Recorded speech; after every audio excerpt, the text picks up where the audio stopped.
Hello, and welcome back to The Elder Rolls, an online game of Elder Scrolls-based homebrew Dungeons & Dragons with online friends.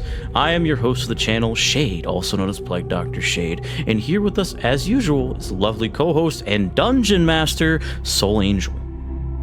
Hi. Hello. That's all you get today. Damn. So, first and foremost, a couple announcements before we begin. First one being a reminder that to the chat, this is a mature D&D experience. This game will include depictions of adult themes such as drug and alcohol use, sexual themes, psychological torments, gore, body horror, and potentially much more. The DM will often, but not always, put up a warning before such events occur, so do keep this in mind if you continue to watch. Second, another reminder to the chat that music used in this game is merely an add-on to the game and its environment, with the sole focus being its players, the story, and everything else in between. Aside from Elder Scrolls music made by Bethesda Studios and Elder Scrolls Online music made by ZeniMax Online Studios, Soul, what other music do we have today?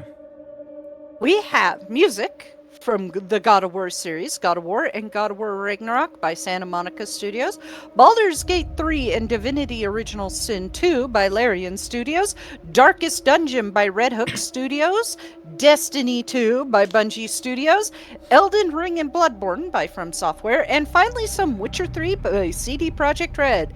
And we also have some royalty-free tabletop music by Rock Narden on YouTube and music from tabletopaudio.com.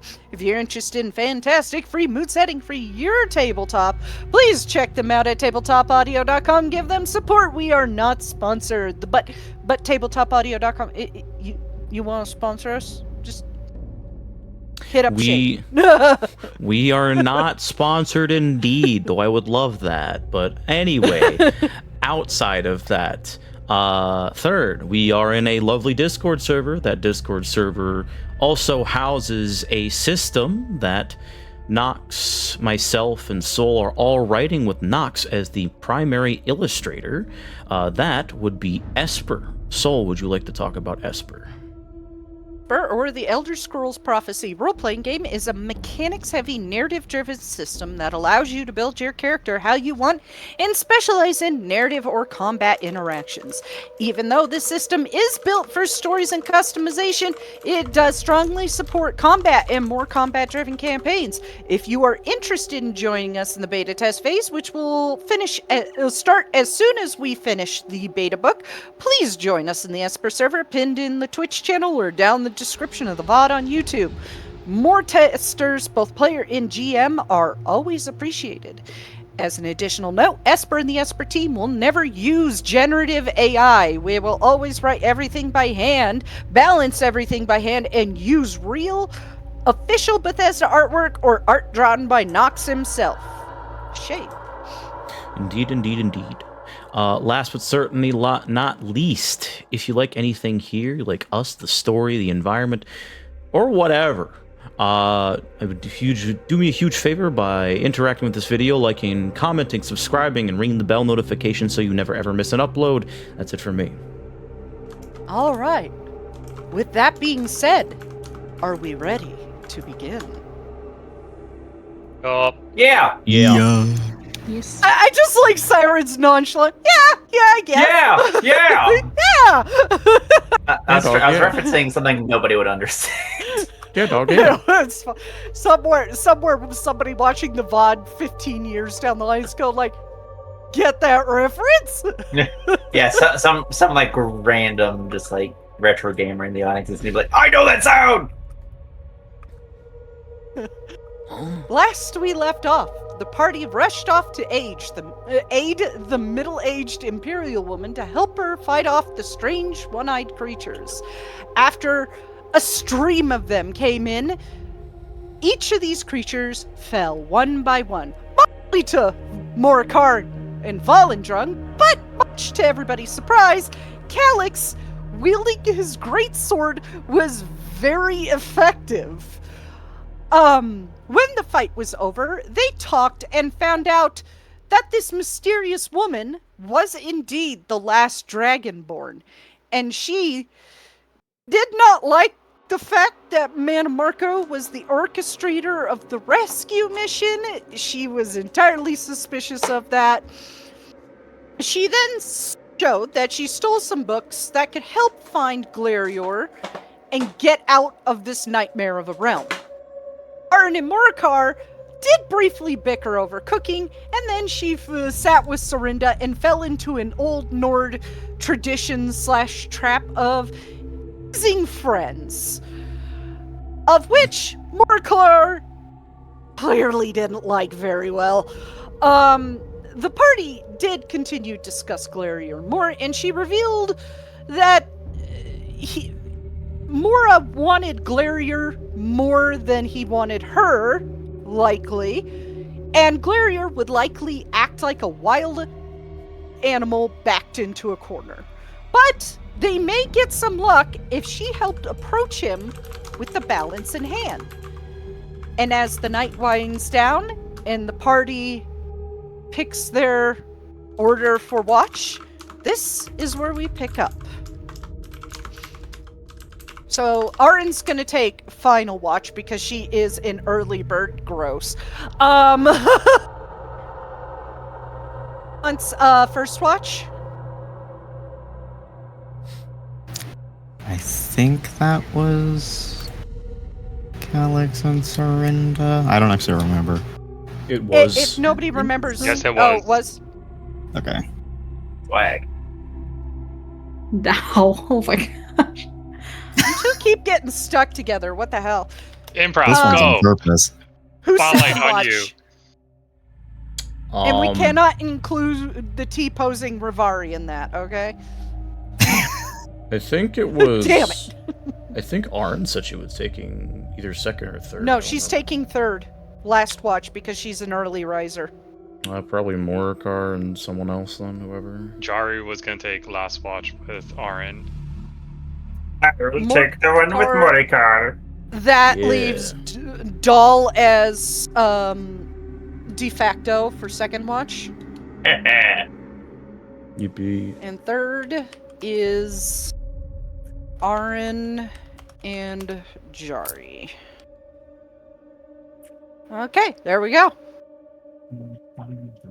So what I will need is Calyx and Sorinda to please roll perception checks. Oh shit.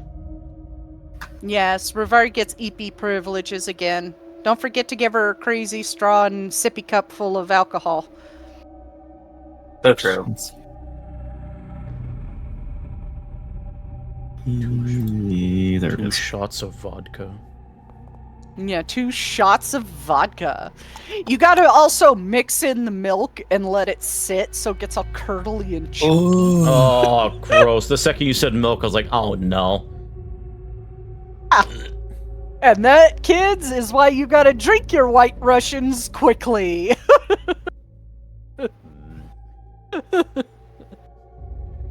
Anyways. Alright, Calyx, you're a little distracted. You're kind of like still in awe that you did so well with a greatsword. You don't know what the fuck is going on. Also, Keep going that's- up.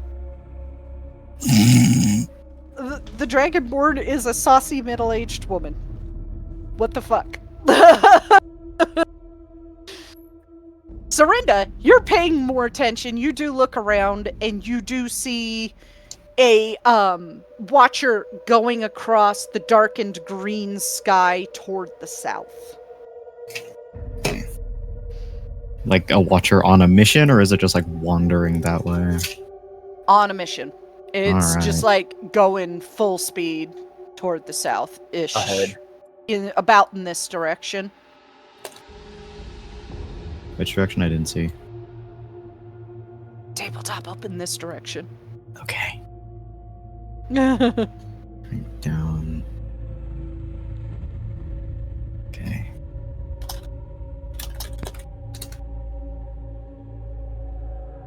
Like Calyx is busy. He's doing a couple more swings with the great sword. yeah, I'm Before they really sit good down. at this. Yeah. Yeah. Tries to do a couple of Dante's moves from Devil May Cry. does the stinger, drops it on Sorinda's foot.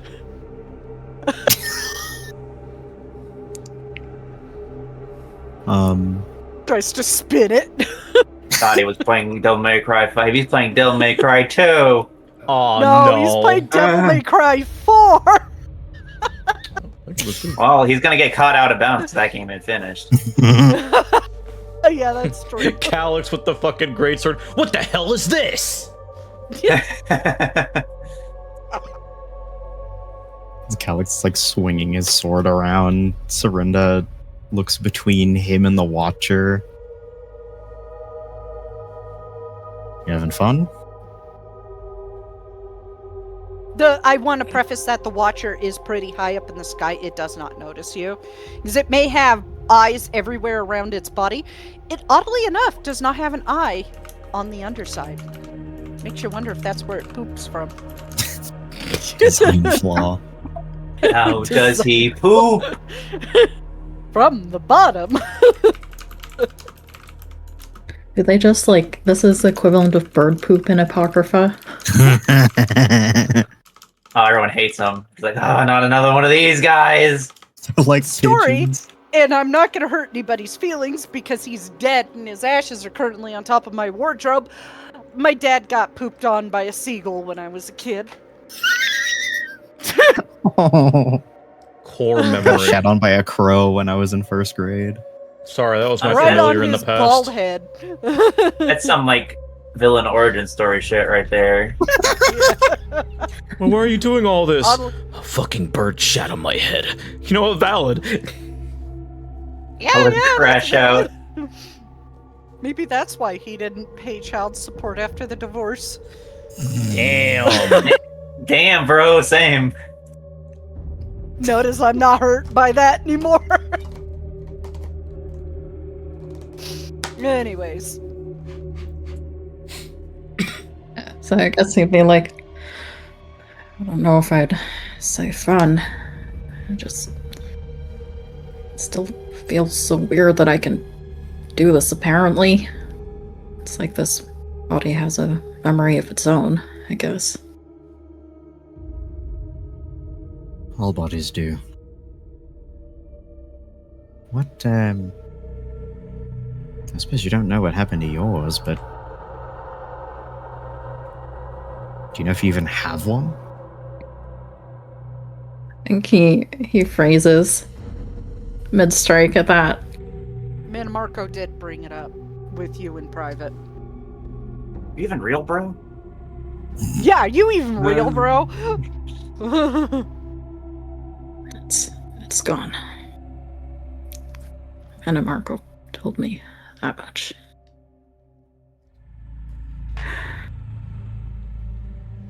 Maybe Morcar was right. If I'm gonna survive till I make automatus, maybe it's better for me, for my soul, to try to work with this body instead of against it. It would be less frustrating for sure. Yeah. You never know when your body's going to betray you. He stands up from where he's been sitting, stretches, keeps an eye on the Watcher, and then motions over to Calyx. Hi. Am I hallucinating, or do you see that one too? He follows to where you're pointing at, and he's squinting. I have a way to show you exactly where it is. Give me a sec. We'll use Scrut's token for this. Big screw. Holy No, fuck. I think he's classified as tiny. Yeah. Scrutmeister. Why is Scrut a barbarian? Little teeny. Why wouldn't he be? It's right there. Yeah, be it's anything. starting to head down that way.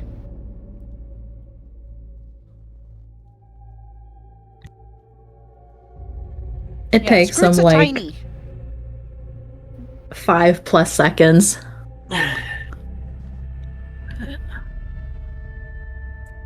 Oh, that that Yeah. the blur that's kind of moving that direction, he'll like point. It's a bird. Yeah, It's a plane. that one. It's Yeah, Pizza what the about Hut!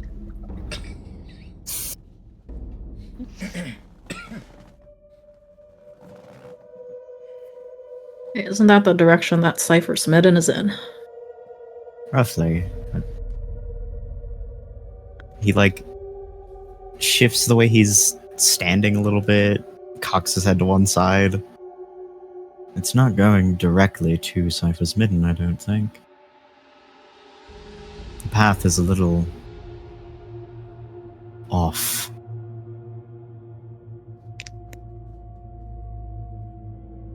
Sure hope so. I'd rather not be around one of those things.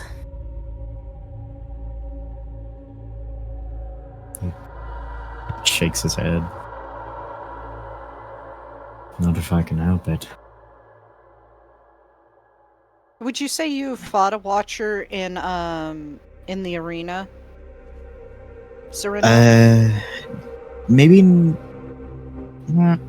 He's They- definitely fought Watchers I mean, before. Yeah, I mean, like... we The faced them Deadlands in has a ESO. lot of They're Watchers. a pain in the ass. Which is why he's so like, no, we're not going that way. He's fought plenty of Watchers before. Mm-hmm. Particularly when you ran a few dungeons with, like, Fennec. Like, how many times have you guys, like, ran, like, what's the one that everybody fucking hates? That's a lot of them. Which one? Imperial City Prison! It's that one! I know you're talking about that. Yes! Yes, that one! I fucking hate that one. I've done it enough fucking times. There's also the raid with the Dromathra. That one I've ran a lot. Yeah. Maw of I was about to say Morcage. Law of Morcage. That's not Yeah. correct. Maw of Lorcage and the one where you have to fight the serpent. I'm just forgetting all the names today, I'm sorry. Look, I've been on a mild sabbatical from ESO, okay? Same, honestly.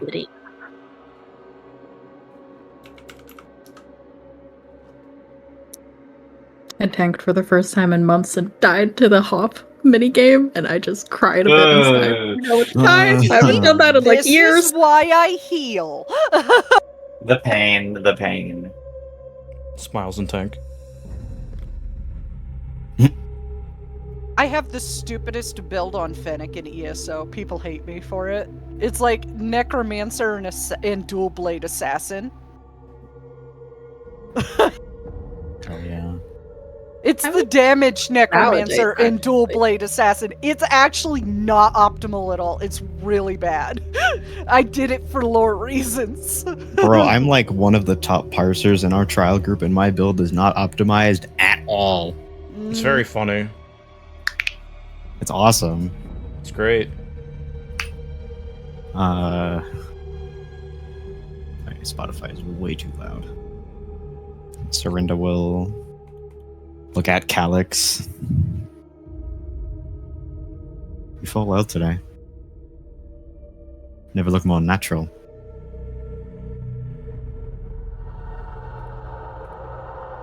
I would say that it didn't feel that way, but it was really like on one hand it just flowed, but on the other hand it felt weird to me just mentally. Could feel the clash there. And then Cole like stick the sword in the ground after finishing a strike. You know, I was actually thinking about asking Morcar to train me, maybe. You know, he has a similar build to Amatis. He like kind of gestures at his body. Alex ripped. likes the muscle daddies. Memory of Morcar getting significantly It's a bigger problem. and taller. Amazing fork found in kitchen. Breaking news. Breaking news: Sky is blue. Let's do the fork not in the this garbage realm, but- disposal. Ding, ding, ding, ding, ding, ding. Oh my god, that one lives rent free in my head. It just feels kind of awkward, though. And you've seen the things he does with his maul. They end up like splatters, basically. I'd rather not be on the end of that if I could avoid it. Serinda gets a bit of a grin on his face, as if reminiscing on the gore that he's watched Morikar beat enemies into. Yeah, that's about the strength I wanted when I was a child, but I'm not too good with heavy weapons, at least. Not ones like these. And he flicks the great sword. It's admirable, for sure. Sneaking around in this, and he gently, it's not a punch. He gently hits Calyx on the chest. It's always funny every time. You don't look like you're built for sneaking. I can hardly imagine what you used to look like. Nothing like this. That's for sure. I don't really have any paintings or whatever. So what Just were you? imagine, like you, but shorter, I guess, and more lanky. Serinda kind of looks down at himself. Covered in tattoos with long hair? Except my hair was not your hair is really long. I could never have it that long. That seems like way too much work. He does pull a good lock of hair around to the front. Strokes it smooth. As it hangs roughly about to his waist.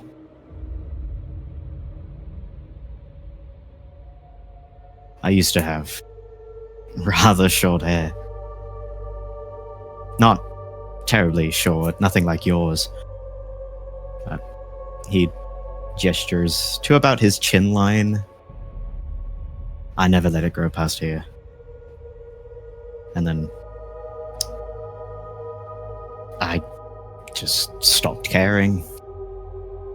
I used to use it as a measure to track time, and then I lost track. It didn't work, so I just let it fall. But you, what were you?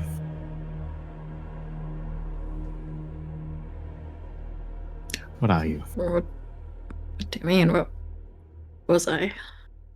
Are you a man? Are you a mer? Yeah, of course. I was an Imperial too. Grew up in the city. Well, describe yourself to me.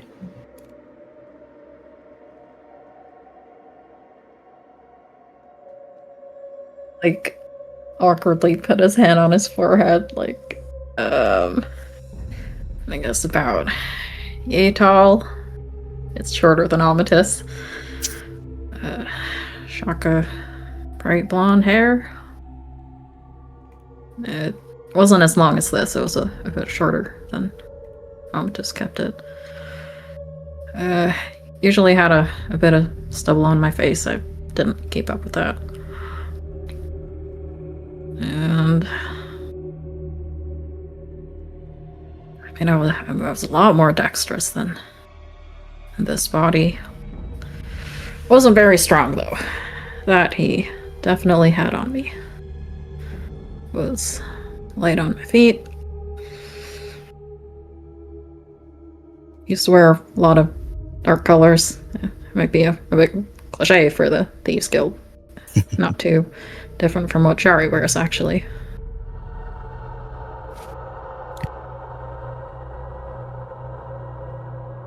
What else there is to say? I didn't have that much in terms of septums. Just enough to get by.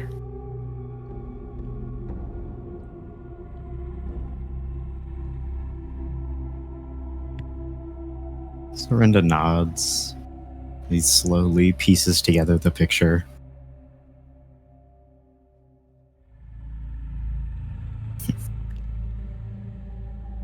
Did I hear that right, that you don't have a pocket to hold your rat? Like, glance towards Cyllene rat. It's trying so hard to eat something, but its two front teeth got pulled out. So now it's like a little hillbilly rat. Like, grimaces, like, really thought the solution was to pull out its fucking teeth over literally anything else. Let's just say if the thing wasn't undead, it would be slobbering all over that rock. Sorinda turns to, like, look at the rat, watch it gum away at something in his backpack. It's not like it feels it. It's dead. I mean, I know that, and it doesn't mean I like him, but I do feel a little bad for him. Just, I mean, look at that. If I hadn't, it would have eaten something more important. It was already trying to eat one of my journals.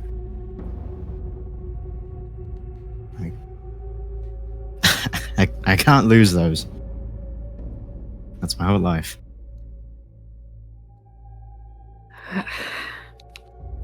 Look, if you want, I could try to sew you some sort of holster for him. You know, before... So he'd be like a mom with like the little thing in the front and on his like chest. I mean, it doesn't really have to be a frame. You know, give me like an arm holster, a thigh holster. Like a cat sling. Yeah, Just cat put like a sling. little gun holster for a rat and just be like, reach for the sky. And it's just this undead rat with Mana Marco's voice going, I'm going to kill you all. Mhm. Ah! Sorinda grins a bit. I lost my parents. I was gonna be an apprentice clothier. Really? Ooh, a haberdasher. I'll be right back. Yeah, it was what my mom did, and so she taught me a lot of it. I see now the family business didn't quite run in the blood. Hmm?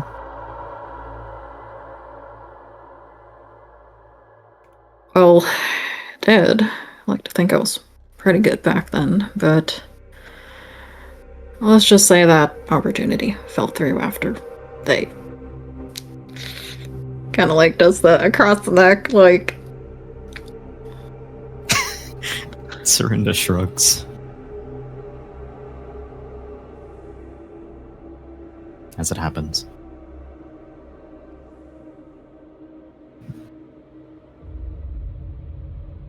I still have some of that orange cloth that I've been using for bandages. So, if that's something you want, then just let me know, I guess. It's something to do. And all these realms. I suppose. If you want something to do, by all means. I won't turn down a gift.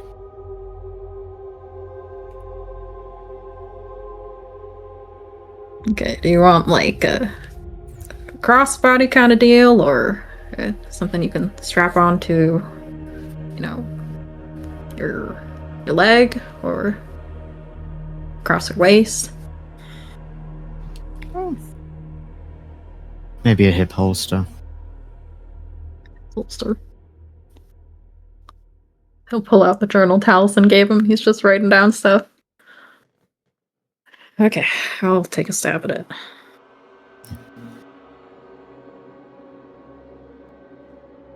I look forward to seeing what you do. And Serinda, looks back towards the camp. And then the Watcher.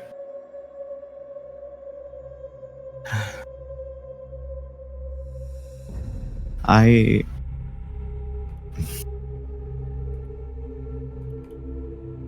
have to confide something. He stops writing, raises an eyebrow.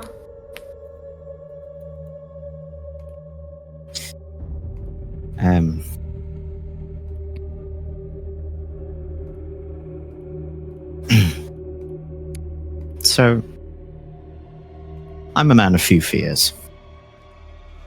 Naturally. But Right.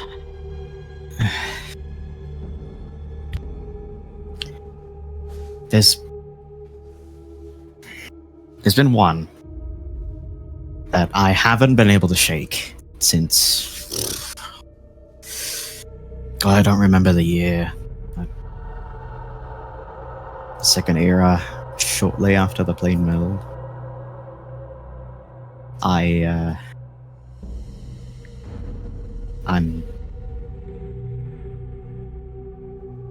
I'm afraid of changelings.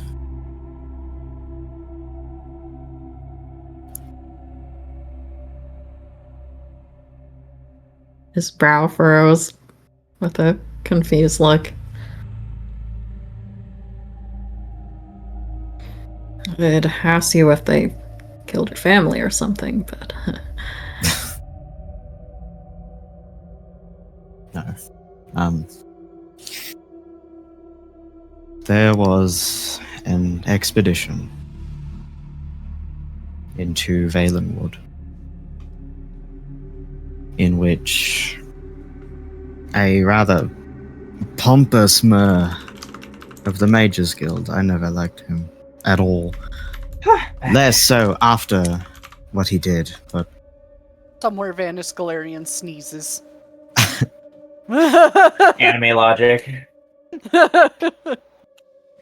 it was when we were when I was quite an apprentice mage still. We were looking for a changeling called Celine.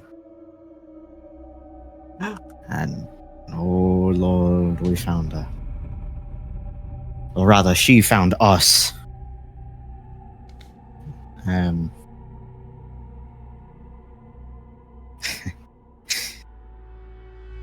It's...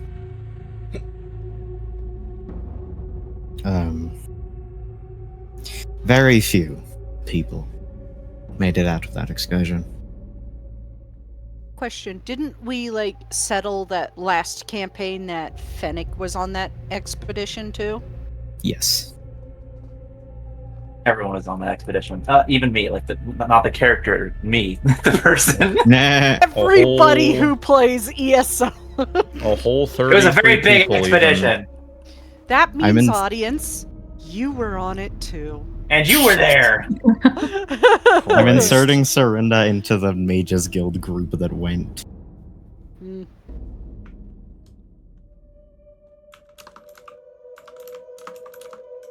There was something about that mission that shook me. Quite down to my core. I've never been shaken like that before. Or since.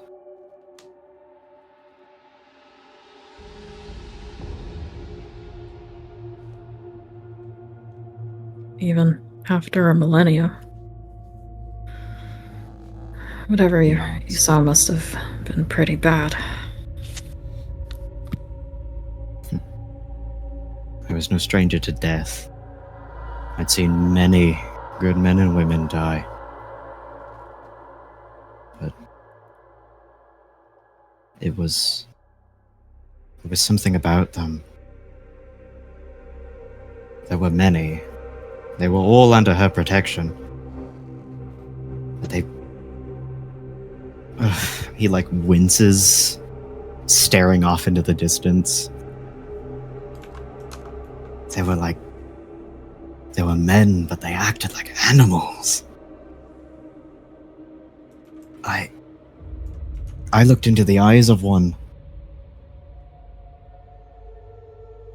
He like shakes his head. It was so devoid of humanity.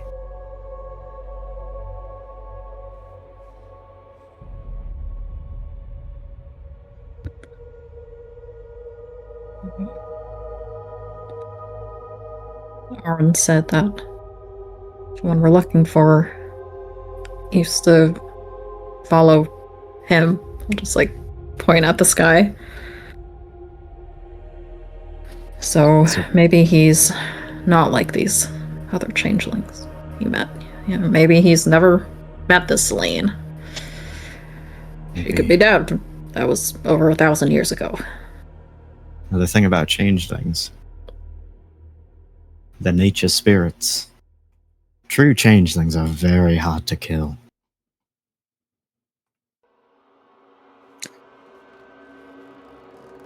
Well, that bodes better for us. That vampire wanted him back alive, so... I suppose. But I don't know. I'm more worried that this one was a former worshipper. He like glances over his shoulder, searching for anything that's looking at him.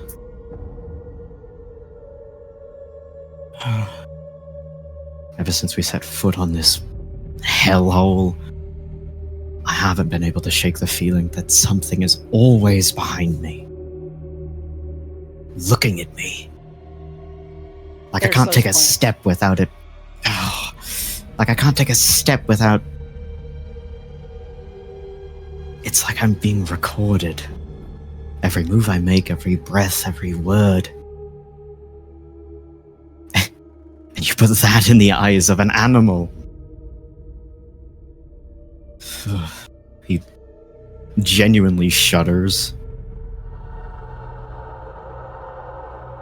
I don't know if I want to know what that looks like.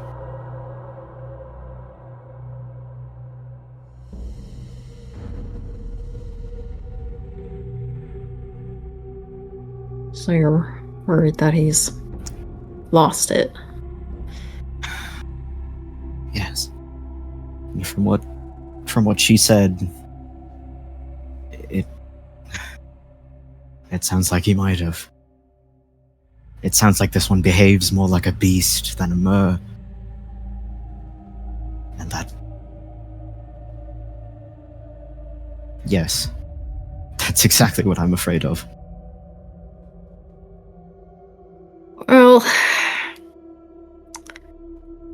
I mean, you know, Taliesin. He managed to complete a prophecy with him, so he can't be that bad. Sure. Like all prophesied are the best people in the world. Taliesin sneezes in Necromancer's moon. Arin sneezes in her sleep. I mean, I don't know if they'd say they're the best. More People, Feldrin but sneezes. Dr. Farron might say they're the worst kind of people. Taliesin in particular has a low tolerance for BS, so I'd trust his judgment on that one. Maybe this is the most mild-mannered person we'll come across, but somehow I don't believe that. I can deal with werewolves. I can deal with vampires.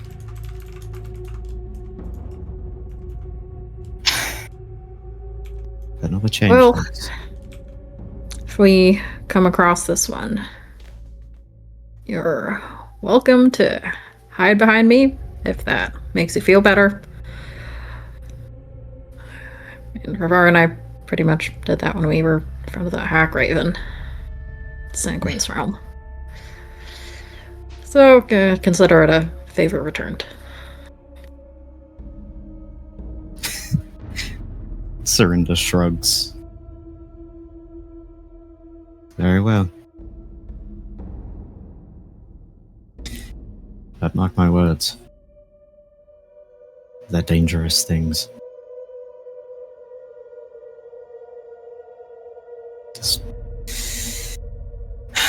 I won't be turning my back to that thing, and neither should you.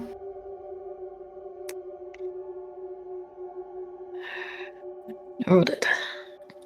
Kind of like stretched to the side, but it's the one that like he got hit on by the arrow and he just flinches and he's like, ah, fuck.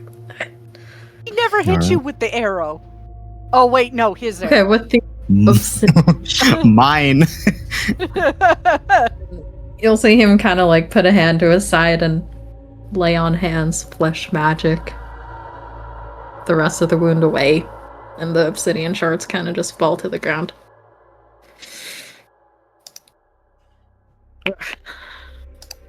Are you alright?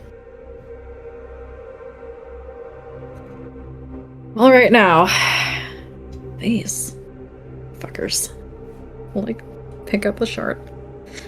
You just have these in your bow, your arrows? It's old, forgotten magic now, but he steps off to the side, picks up an arrow out of his quiver, and holds it like in both hands, like he's presenting it to Calyx. It's a standard arrow, and then like a rush of magic flows through his hand into the arrow, filling the or I guess like covering the tip of the arrow with those same obsidian shards that form out of seemingly nothing. Razor sharp. His eyebrows go up.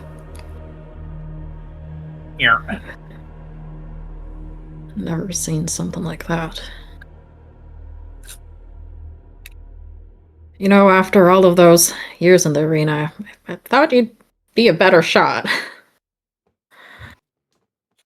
Serinda attempts to smile, but there's something on his face that, like,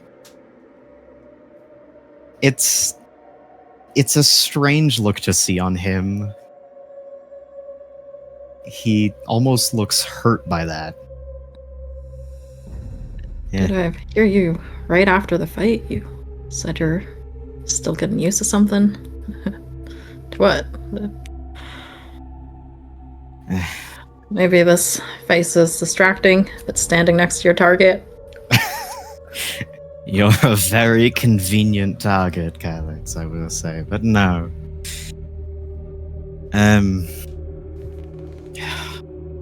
He dismisses the magic off the arrow, sticks it back in his quiver.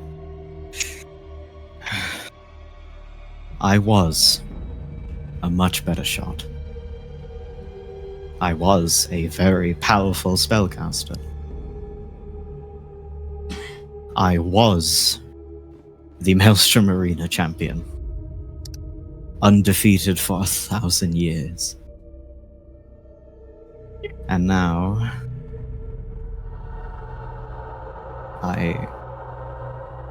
He, like, looks down at his hands. He tries to cast something, but it doesn't form on his hand. All that comes out is the signature raising sacred flame that forms in his palm.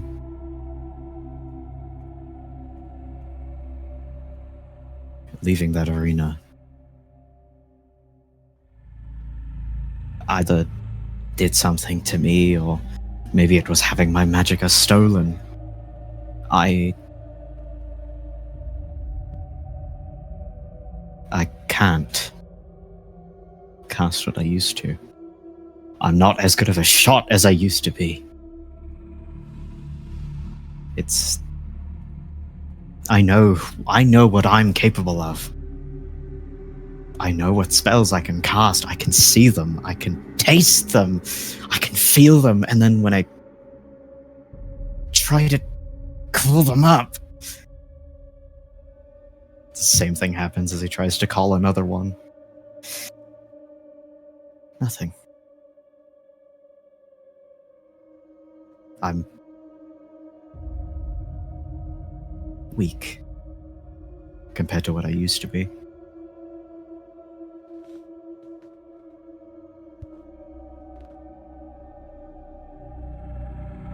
He had kind of like a joking grin, but his face falls hearing Serinda.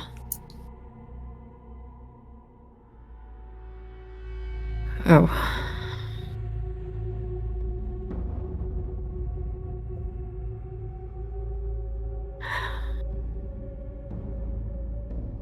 Believe it or not, I can relate to not being able to do something that you used to be able to do. It's not a great feeling. No. It's not. At least you have the convenient excuse of this not being your body. This is mine. I can feel the muscle memory, but it's off. I don't know. It's like I have to relearn everything. I have to relearn how my body adapts. I have to relearn how to take pain, for fuck's sake. No thanks to Sanguine.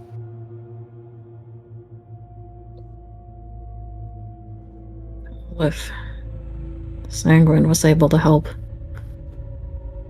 maybe some of the other princes can. What about Dagon? What about him?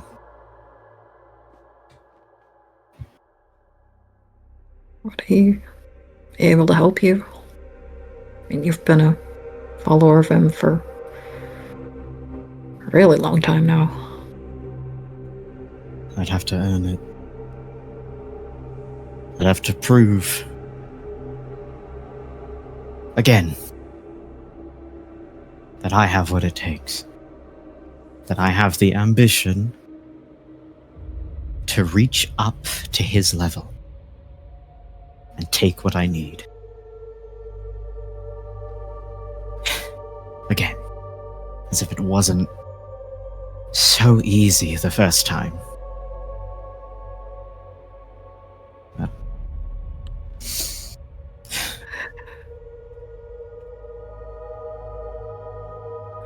proving again.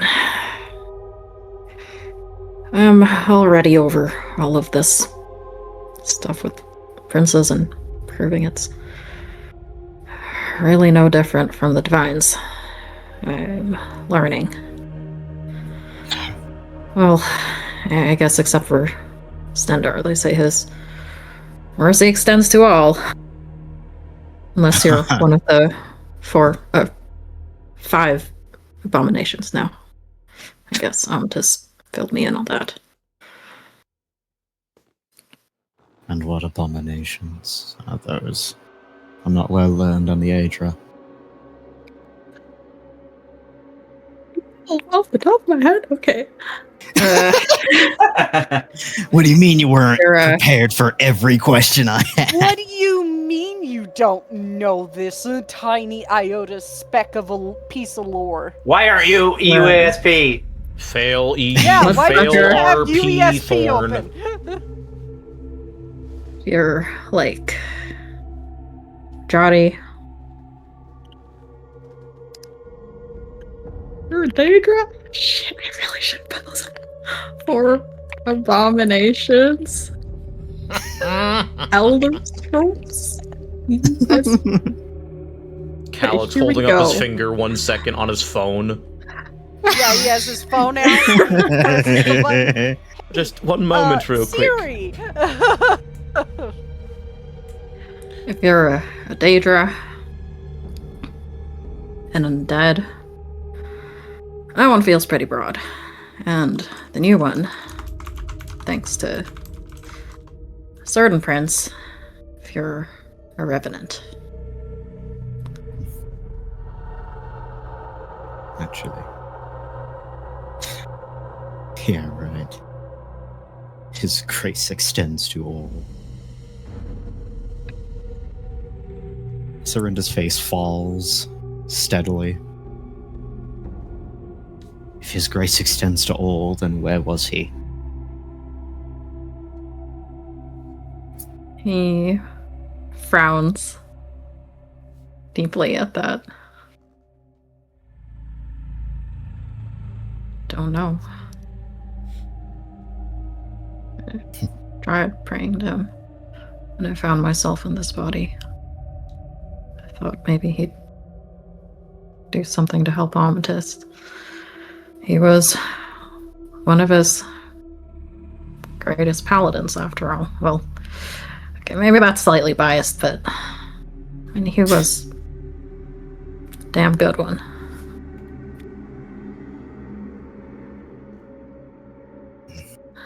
But nothing happened.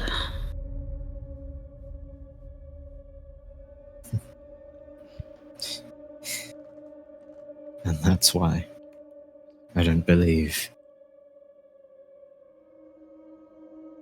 I don't grovel at the knees. I don't bow. Not to my kings and queens. Not to the arena. And never to Dagon. I don't believe in zealotry. It's stupid. Devoting yourself entirely to something that won't even give you the time of day. That won't even look at you. These zealots. These people. They believe that this subservience, that bowing and kissing the floor along a god's path will get them somewhere. That they'll be rewarded for their efforts. And to that I say, why? What master would ever uplift a slave? Where were the gods when I called? Where was Oriel? Where was Stendar? Where was Arcay? Where were the divines when hell crashed down on my house? When the devil took my daughter out of my hands? When the wicked came for my soul? No one saved me.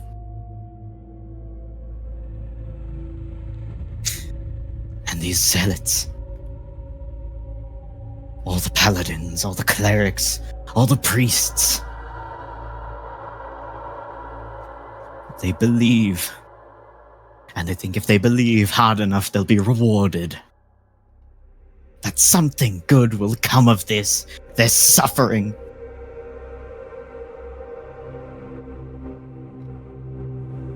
And I see nothing but pain.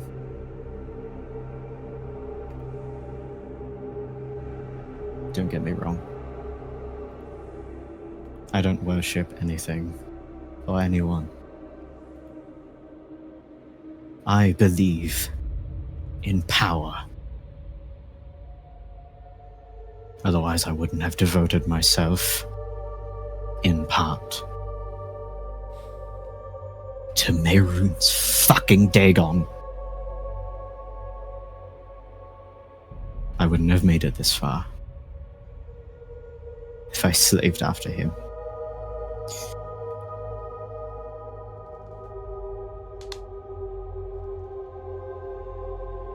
pathetic.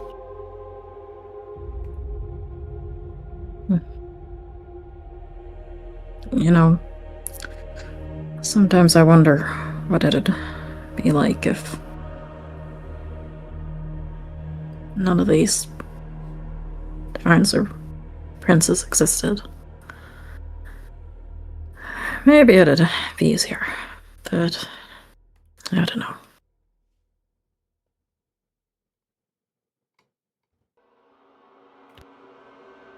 Maybe.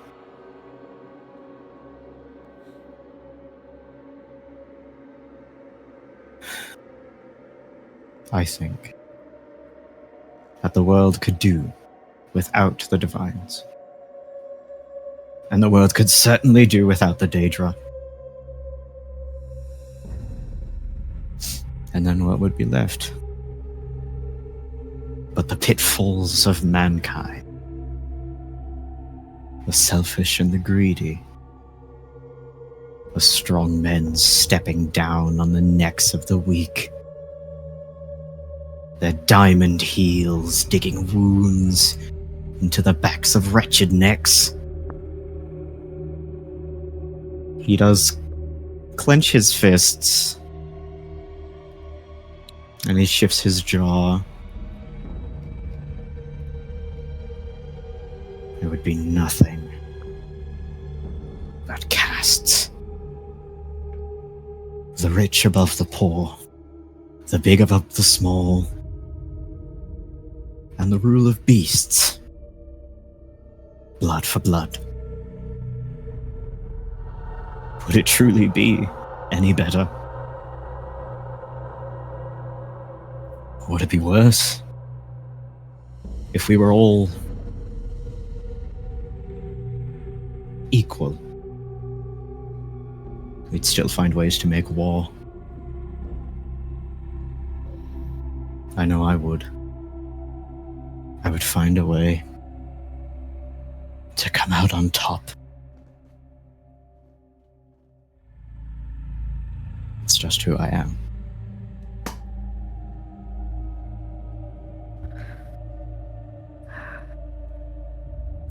With assholes like you out there, maybe it wouldn't be so different, like you said.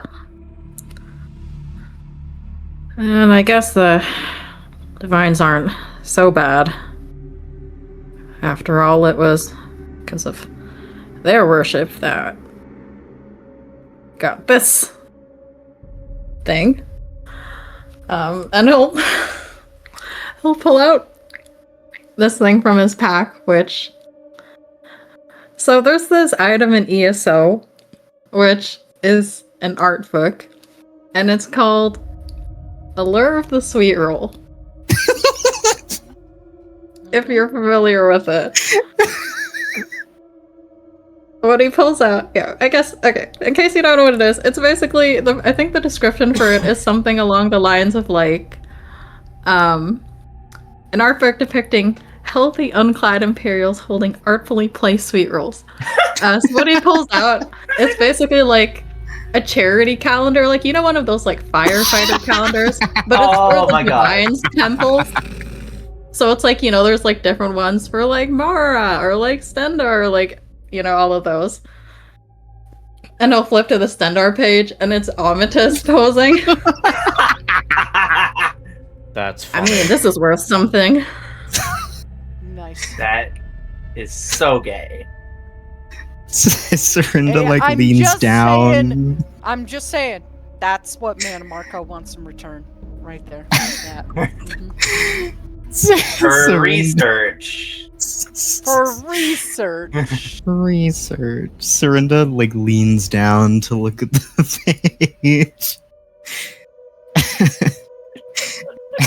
Oh, this face and ugly mug. You know how much the women, the noble women, paid for one of these?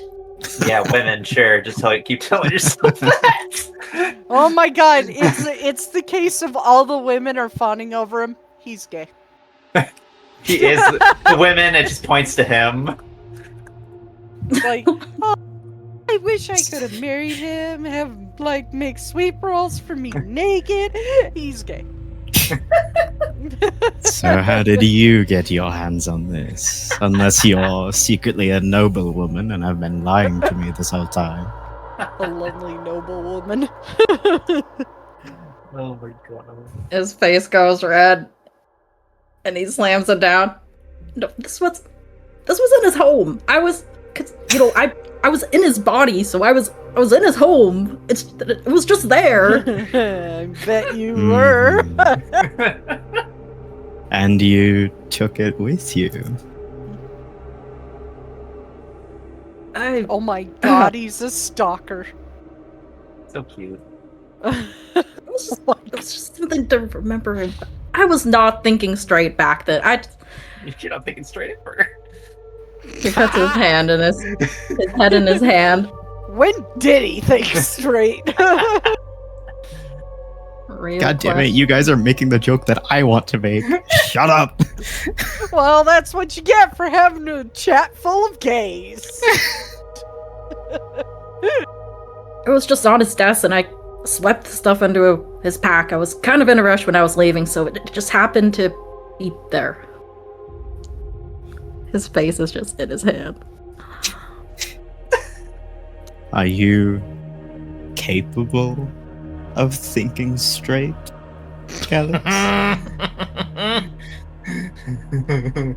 He like slowly lowers his hand as he glares at Serinda. He's like grinning. He's got his weight shifted onto one side. Gotta love them dad jokes. Dad stands So up right now. I totally headcanon after, like, Hoeg was born, Ulfric started making dad jokes. It's like a biological desire.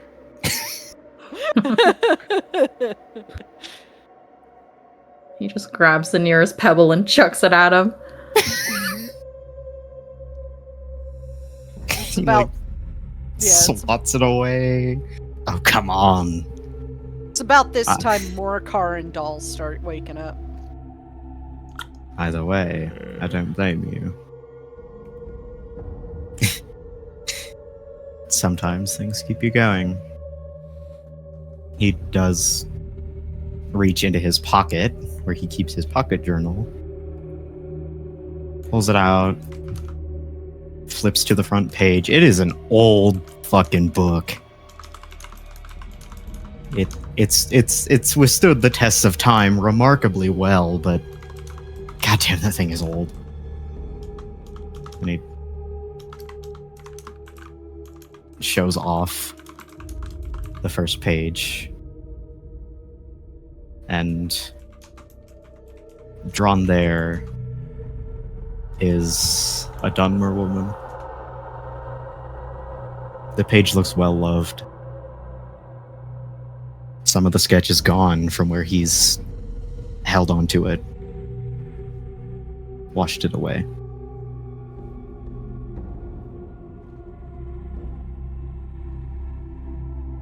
He raises an eyebrow. That's really wholesome of you. Can't say I expected that. But that's... What? That I love my wife. That's not Oh that. my god, he's straight and he loves his wife. Ew. What is no, this? No, explain yourself, Calix. What do you mean by this? Dude, this is a mature stream, not an NC-17 stream, you weird straight person. Yeah, this is a misogynist game. Shut up. Shut up. It's nothing. It's just. I wonder what it would have been like if I'd met the younger you. I imagine they're a very different person.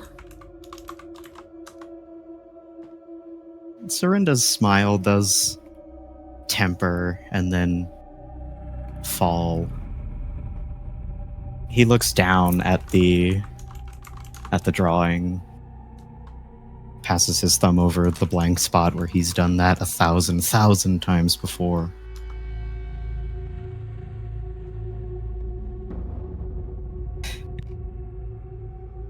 I don't know. I don't think you would have liked me very much. Not to say you like me now, but you wouldn't have liked me at all. Not back then. I was worse, to put it quite bluntly.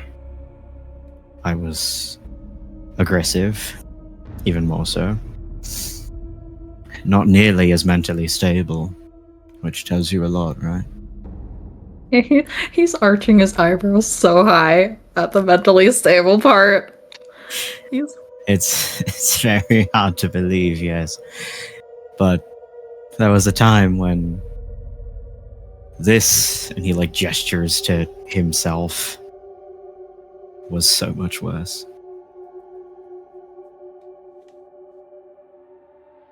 I'm a gentler man now than I was back then. I wouldn't be having this conversation with you if I was the same. And then his face drops completely, and he looks down at the drawing, pulls off his glove, and looks at his ring. That's carved a valley so deep into his finger that it's flush with his skin. And he suddenly looks worried.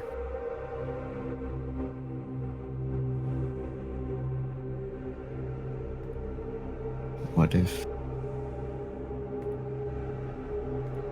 if she doesn't recognize me?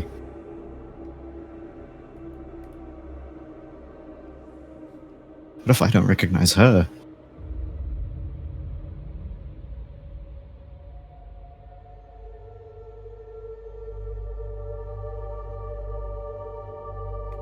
I'd offer you a haircut, but I can't promise it'd look good.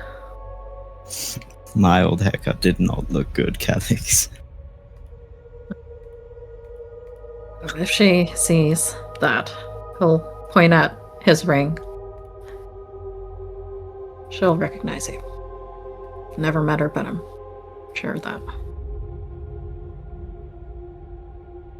But what if I've changed so much?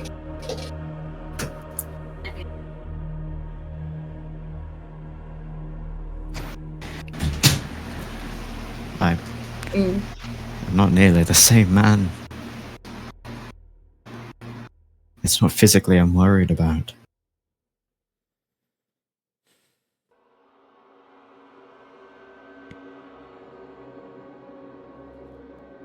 He kind of grimaces like he's remembering something and cringing internally. But he'll say, there's something Armitage used to say. He could get kind of poetic sometimes. I think it comes with Divine's Worship or something. Of course. He said something like, if you really love someone, then you'll love who they were, who they are, and who they'll become. And at the time, I kind of just laughed it off, but maybe he was onto something.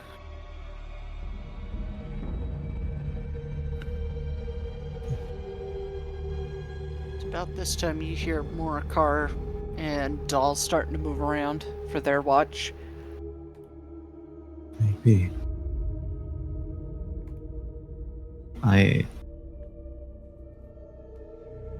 I know that I would love her, no matter what or who she became.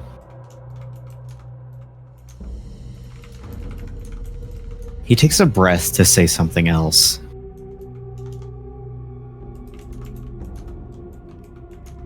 And then he lets it go. The words die on his tongue.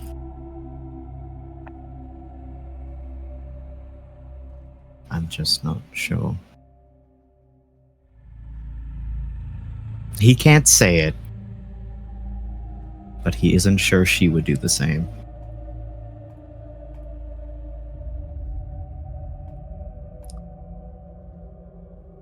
His face is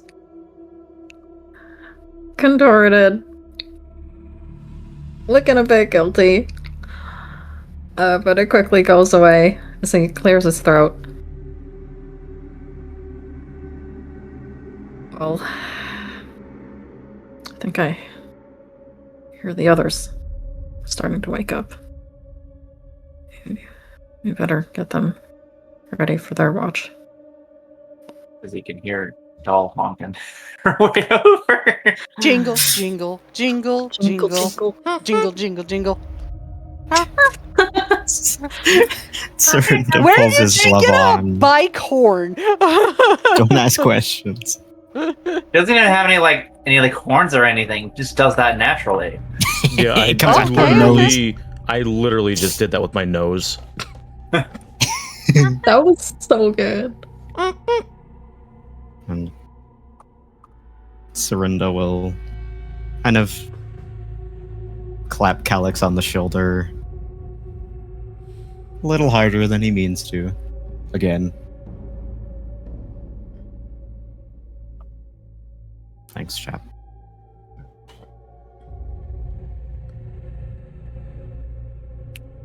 Yeah. Of course. And he'll walk away. Morikar will give Serinda a nod as he walks past. Yeah. Paul gives Calyx a fucking grinning ass nod. Like a grinning ass wave. He glances for a second before clocking that it's dull and just like grimace smiles like, eh. That was just the reaction she wanted. Look, all I'm saying is you both are kindred spirits. You're both two people. True. Only one's gayer. And I think we know which one. Yeah. It's just one of you can't switch around and take a break, so. Oh my god. Serinda This was does confirmed. like pat Morikar on the shoulder as he passes by.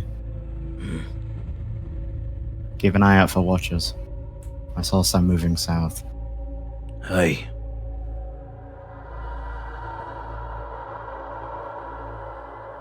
He will sit wherever they were on the edge of camp.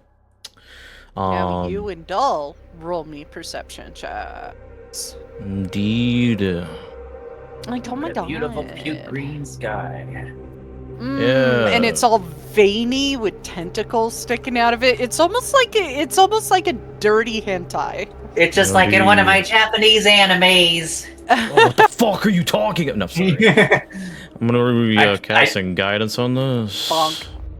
I don't sense anything. Awesome. Everything looks a-okay to you guys. You don't fucking see that watcher. Maybe it left. You see any watchers?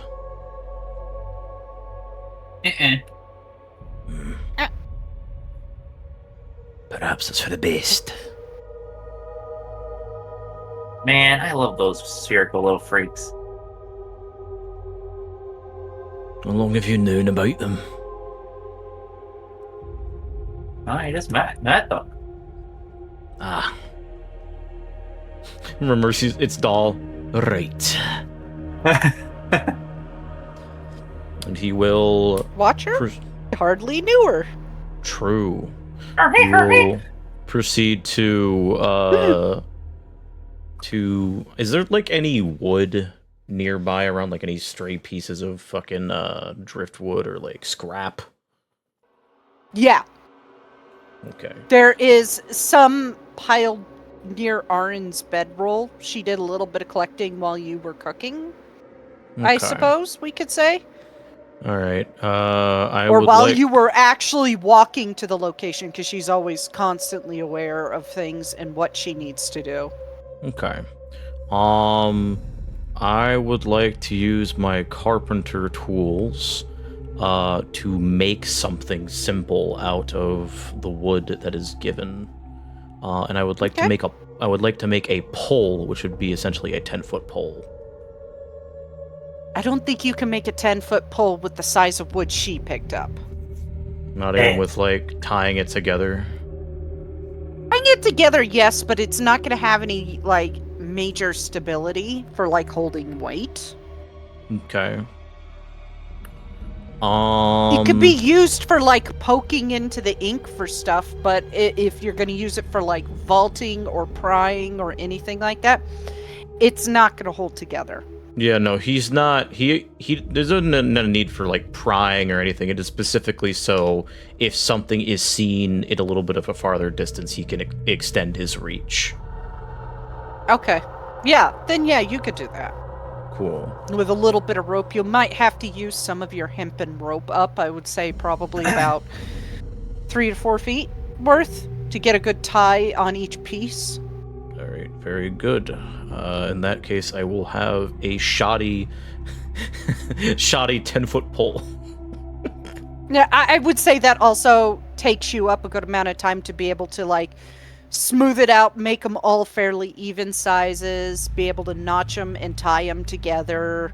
Yeah. So you're not like tying stick to stick, you like carve out a little notch, piece it together, then use rope to tie it. Yeah, the way that Morcar would do it, because he is a carver, is that he would, first of all, as he's working, he picks out decently sturdy sticks.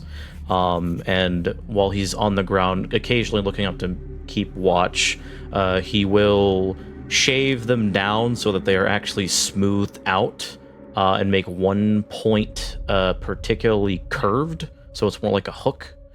And when he finds the other end, he proceeds to make small divots into the end after like slicing off a thin piece so it can be more flat. And once he makes those small divots, he basically does the other side, keeping the other end more flat and more smooth like a handle before he eventually does connect the two pieces that are similar. So it's kind of like a very basic gear and cog type deal, but made out of wood.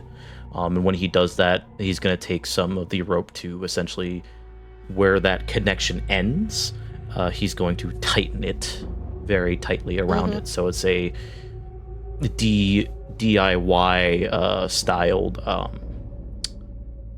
hook, I suppose.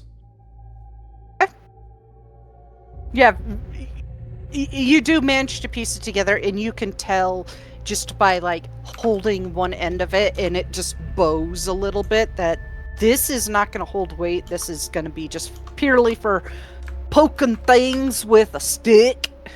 Yeah, pretty much. All And right. while you're doing all this, Dawn will be scribbling in Mel's notebook. Drawing more old man toxic elfioi. No, that is Mel's thing. She will be drawing each party member. She will be making little sketches of each party member if they're a balloon animal. Oh, if they're a balloon animal, because if you were just straight up drawing Arin, that's a very risky move. Nice! Hey, chat. He rolled a 69. Everybody say nice. Oh, I meant Type specifically. nice down in the comments. I meant specifically our party, but I guess she could draw Orin as an animal balloon too. So, yeah, that's true. As long as it's just not her face, clearly, then it's like Mora's gonna be like. It was so we said if we rolled 51 and above, it's when the beard grows, correct? Yeah. Okay, so it's higher rolls up to make that down. All right, cool. So he didn't notice it at first, but he notices his face just itches a tad bit, and as he finishes, he looks over at Dahl, just like for a second opinion, and you see that his beard has gotten significantly thicker to the point where you can't see his lips. What do you think? She looks at his beard once. He's just like, one moment. And she immediately updates her sketch. She gives the little balloon wolf a beard. Yeah, this makes it like slightly bigger and bushier. And he once she's done, he will hold out the detachable I guess rod grabber thingamadookie. And he shows how it's like attached. You think I should drive a python through it or something? Make it a bit more sturdy. Why not? I would put some bells on the end of it, but that's just me. It's not for Jingle, jingle, jingle. as much as that would be humorous, no. Paint it some pretty colors. You could do that if you'd like. Yes. She like shows off her fucking balloon animals all proudly. What's this? Is everyone here on our party if they were balloon animals? What's a balloon? It's like a rubber thing you blow air into, and it expands. And if you do it in like a thin one of those things, you can tie it up and make silly animals out of them. Tilts his head. Why would you do that? Why would you do anything? It's fun. He looks down in thought.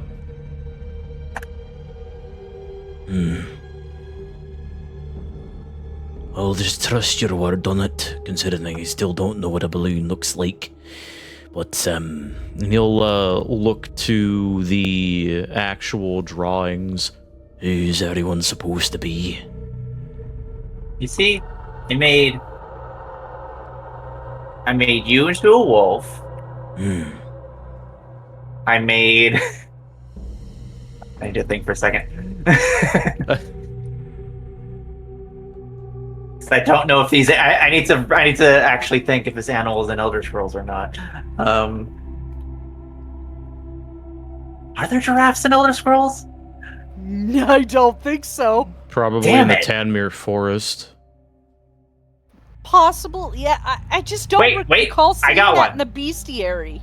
I got one. I made Serinda into an orange Indrik.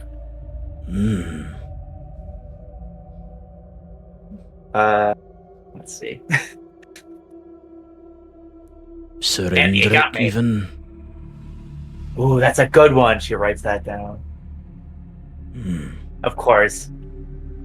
Jari and Rivari are both Senches. I see. And I wasn't so sure about Calyx, so I just made him into a horsey.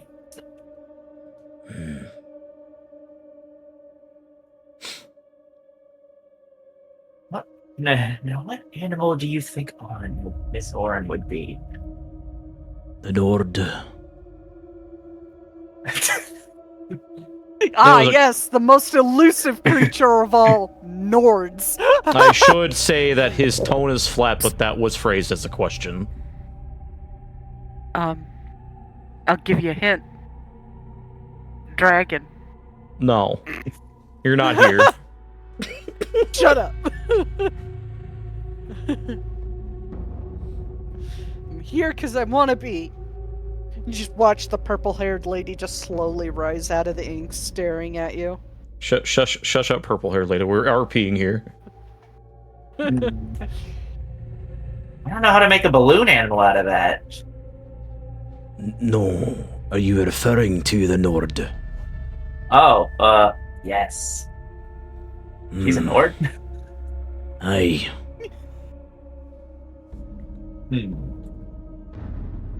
Okay. I guess I gotta put that down. You couldn't hear it in her accent. I don't know, maybe she just likes the accent. I don't presume these things. Doll, if anyone has an accent, it usually refers to where they're from. Unless they're a performer like yourself. Usually.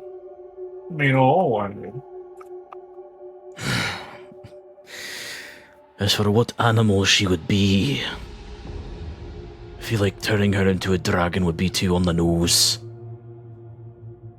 That would definitely be a very complex balloon animal. Aye. Considering what you told me, I don't think that would get one balloon. This rubber thing might require more than one of them. Yeah. The masters. Only the masters can work with that many balloons. If I had to make a good assumption, maybe a bird, an eagle or a hawk perhaps. Not bad.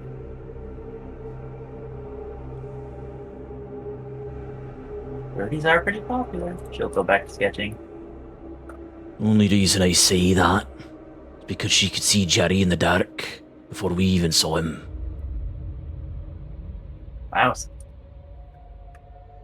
And she's a bloody good shot. Yeah. Mel was going on about that fancy bows of hers. I don't know. The fact that it glowed made a bloody sunlight. Yeah, you'll have to ask Mel. I don't really keep track of that sort of stuff. Speaking of which, you should be rolling that soon.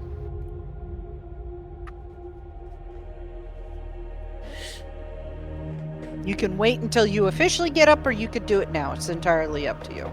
Have it mid-conversation. You should ask Mel. Would you want to ask me? Rude. I mean, what time would it be? Essentially, like midnight right now?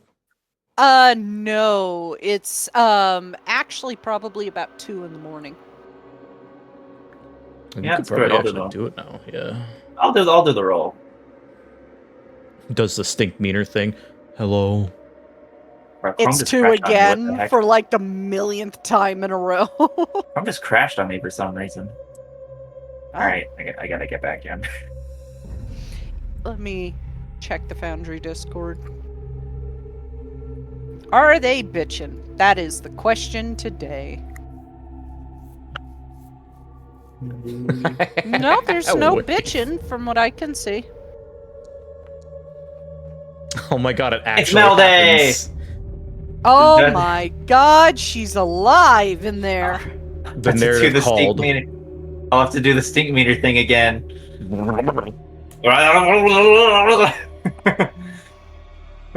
uh,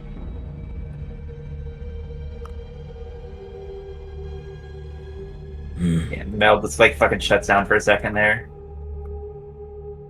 Just like I'm gonna back up. Oh, Oh. hello again. Ah. Did you see the fight we had? Do you recall it? Before she can answer, she just looks back at the sketch. It's just like, I can't use up my good people for this. You think they're fine? I suppose. Let's do the fort later. Anyway, what were you asking again? The fight with these hushed, as they're called. Do you recall it? Yeah, small details.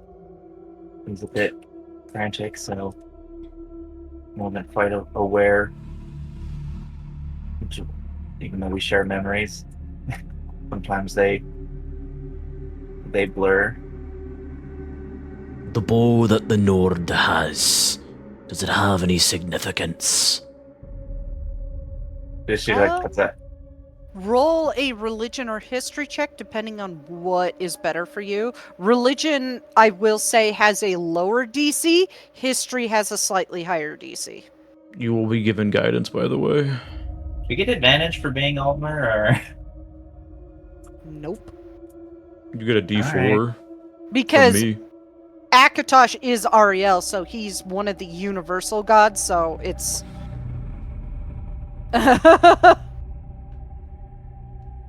You would feel a bit of energy pulse over to you as you feel slightly inspired.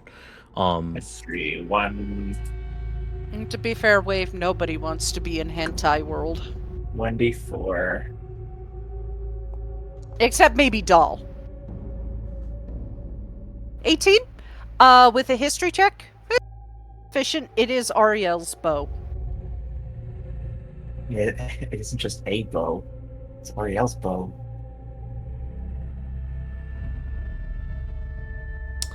I'm going to play the sound that you hear.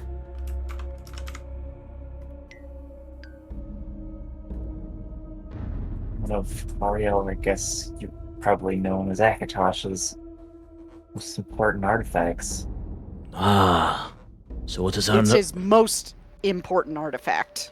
It is a artifact of the Taskmaster, then. Do tell.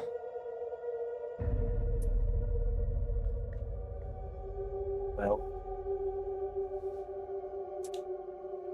just what I really... It's, of course, his most signature artifact, and it's insanely powerful. I mean, that's what any main artifact of a given Aedra literally infused with any sort of power given to the greatest champions. It's a big deal.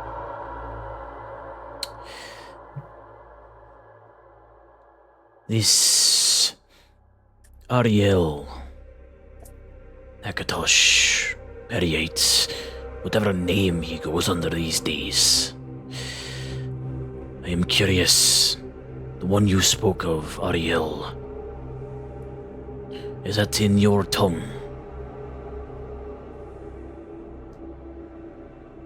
What's the other name?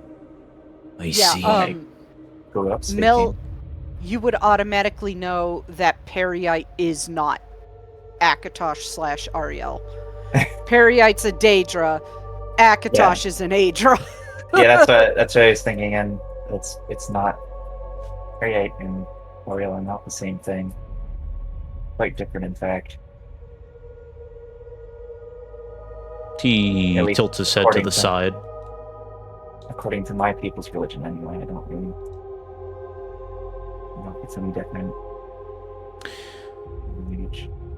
Amongst the people of the Reach, the Taskmaster and the Keeper of Time are one and the same.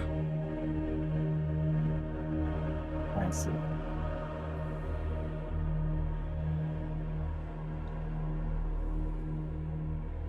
Jake continues to write in the notes.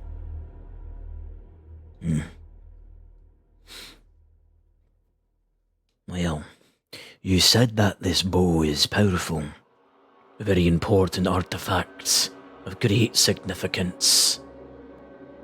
Is this significant to your people? As I have never heard of it.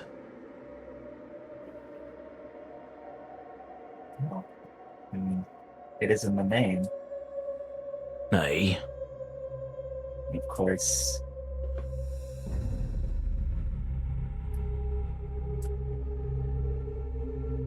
Of course, I believe it holds an even greater importance for. Do I should do any other history rolls here? What am I allowed to say? You would have the basic knowledge of any, like, Altmer of Ariel, the dragon god of time. And that, yeah, he has a bow and a shield that is associated with him, with the bow being the most important, as I do believe Ariel's bow is the artifact that shot Lorcan's heart into Red Mountain. Let me double check that. That goes hard. Mm-hmm.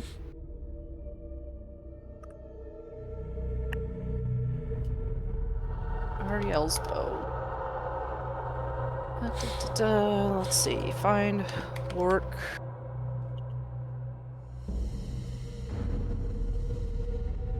Yeah, it was used to shoot Lorcan's heart into Red Mountain. Hell yeah.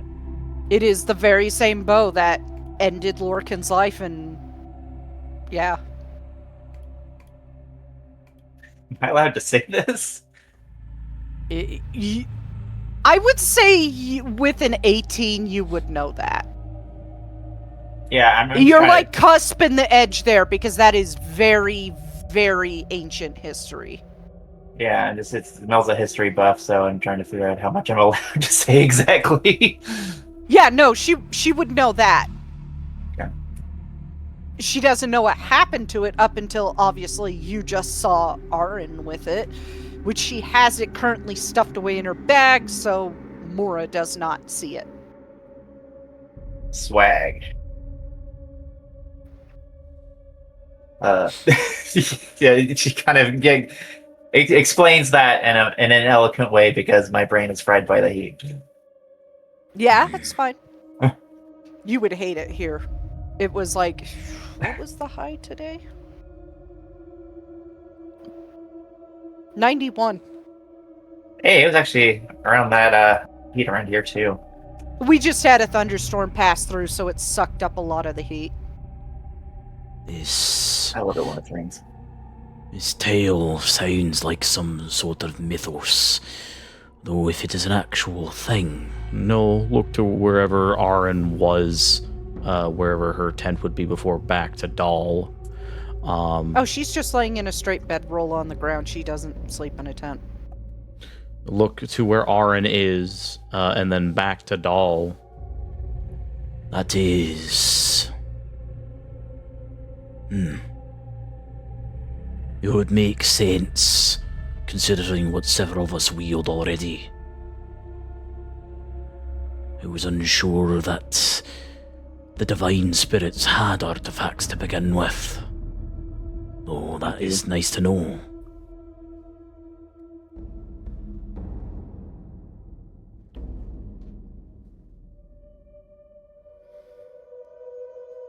I'll say with an 18, you also know about the vestiges of the Aedra because you were also around during the Void Crisis. We were instrumental in ending the Void Crisis as well. It's just...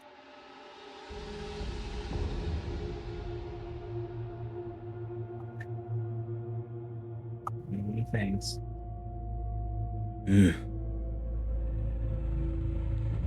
I see.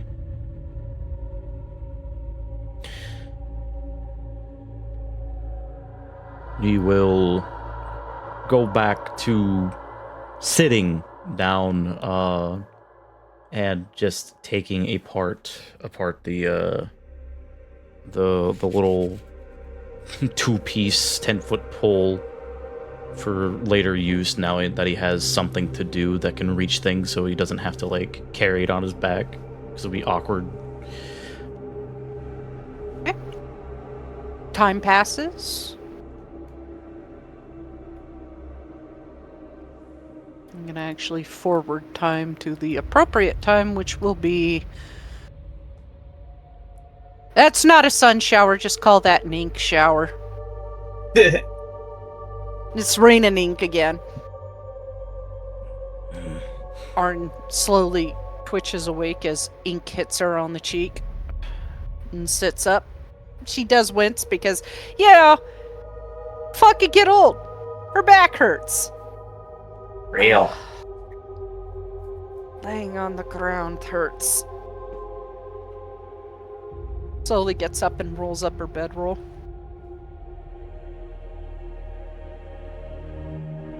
Gives her a nod. I will go get Jerry.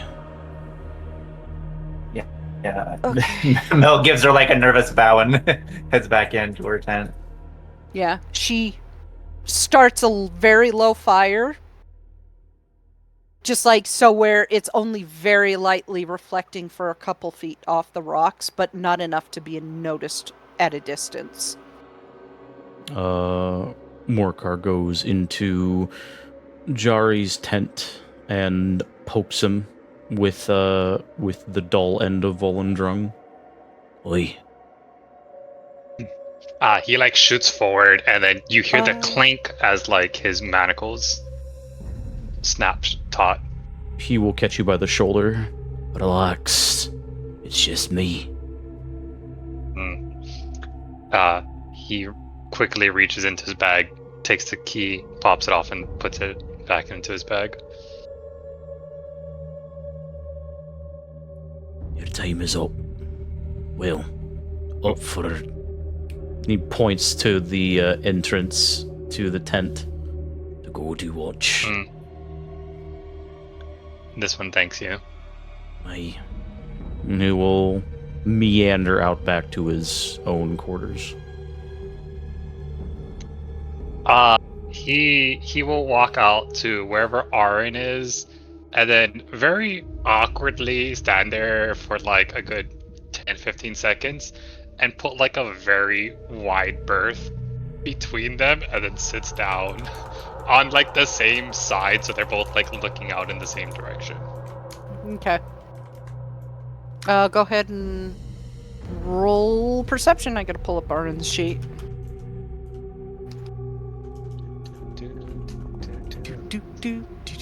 Do. My guy, good job. Wonderful. Let's see how well she does. Oh, Nat 20. Oh yeah. Well, yeah. Look at that. what do your elf eyes see? I'm The not an world. elf. Zawarldo. She is keeping her eyes peeled. She's on hyper alert in a place like this. I guess with that, she also sees Jari fidgeting, looking very uncomfortable, like out of place. What are you uncomfortable for? His like ears and tails perk up. You're fidgeting. He then does the reflex, like when you're caught, his hands go to his sides, to like his biceps, and he like starts grabbing his arms. Oh no, this one apologizes. No, there's nothing to apologize for. I just don't understand why you're nervous. Let me actually roll insight check on top of that now that she's saw that. I mean, her passive insight is 18, but she can't see jack shit.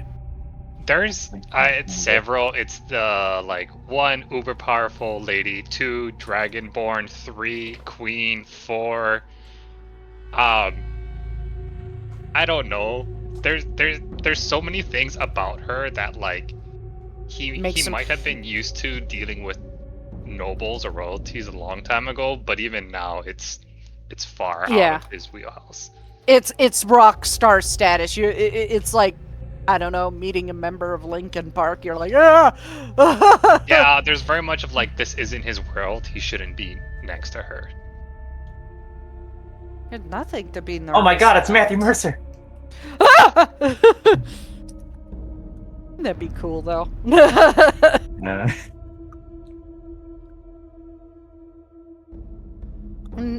Nothing to be worried about. I'm not going to bite. It's not like I'm an actual dragon. I just want to preface, she slept with the mask and the hood on, and she's keeping it up. Yeah, Jari clocks it, and he doesn't say anything. But there's a part of him where he like almost reflexively throws his hood up on top of his head, and it's like, right. Yes, this one knows you will not bite.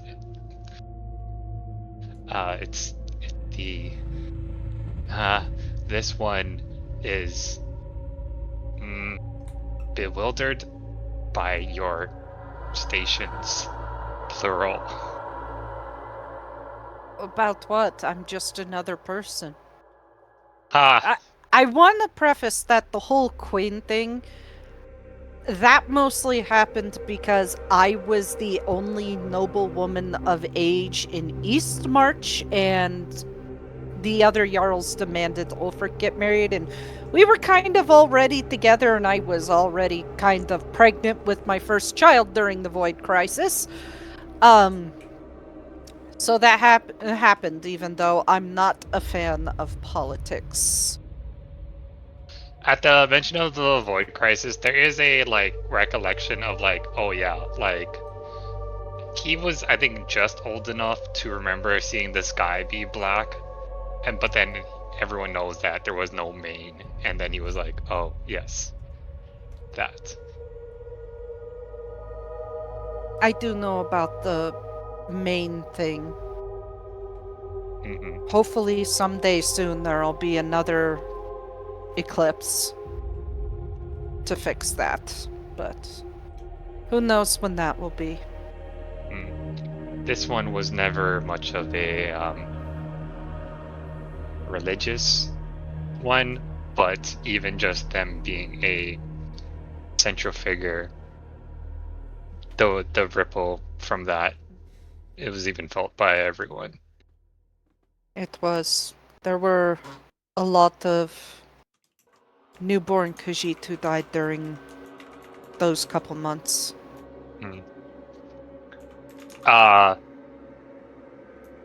He does look to her actually and does say, this one does thank you. So like, correct me if I'm wrong, timeline wise, I think one of Jari's siblings would have been just after the Void Crisis. So like, if it was any longer, he would have had one less sibling. I think by the age gap. So he's like, this one does thank you. If it went on any longer or happened at a different time, this one would not have another sibling. You should be thanking Taliesin, Glarior, Thribi, Alira, Caldron. Should be thanking all of them for that. That was their prophecy. He waves his hand like, no, this one, even just meeting Taliesin was already more than this one deserves, is the word he uses. No. So it's not a thing of whether it's deserved or not. It's... Just look at it this way. No matter who it is, whether it be the current emperor on the Ruby Throne or the lowliest street beggar, we're all just people. Just trying to make sense of this world. And I just happened to be one of the people with an unlucky draw of, oh, you're kind of forced to do this thing. Good luck fighting a demigod.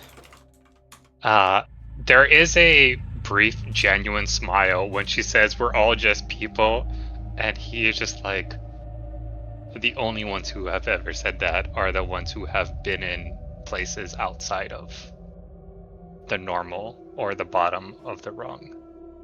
Well, that's for sure. I've been here before, and I've also been to Sovngarde. I've sort of been Shivering Isles.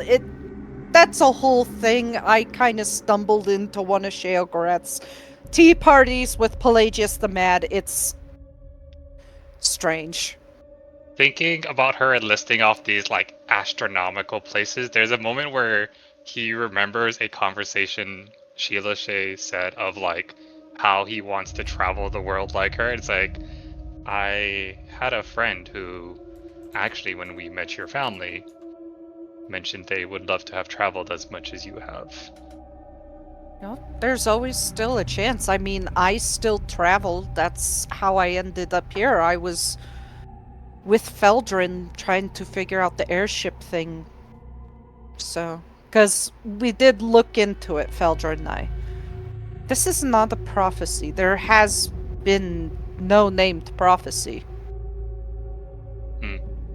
We spoke to the Moth Priests, which is more than what I got during mine. I found mine out after stumbling around a while off of a wall from two assholes. They're dead. This one and our group were on the airship. If there's anything you want to know, we can tell you. What did you see up there? He will do his best to describe, fast forwarding through the details of he can be very oriented. So this is the part where his brain switches to like talking like a thief of this many paces apart. This is how big the rooms were. This was junk. This was Dwemer. How many guards there were, their rotations, their weapons, their the mask fused on, the giant stone that was powering the engine, and then eventually Amphileus. Which is right up her alley because that's how she thinks because of her many decades of hunting. Mm-hmm. All the way back to a teenager. And now she's almost 50 years old.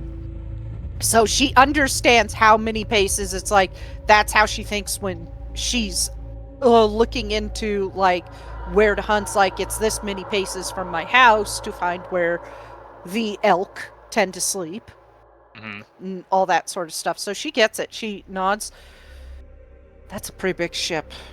I mean, Felder and I barely got there. We both look up, and we see this Dwemer airship, and within like a couple seconds I found myself in an ink puddle, hurting. Unable to use magic, I had to use potions to heal.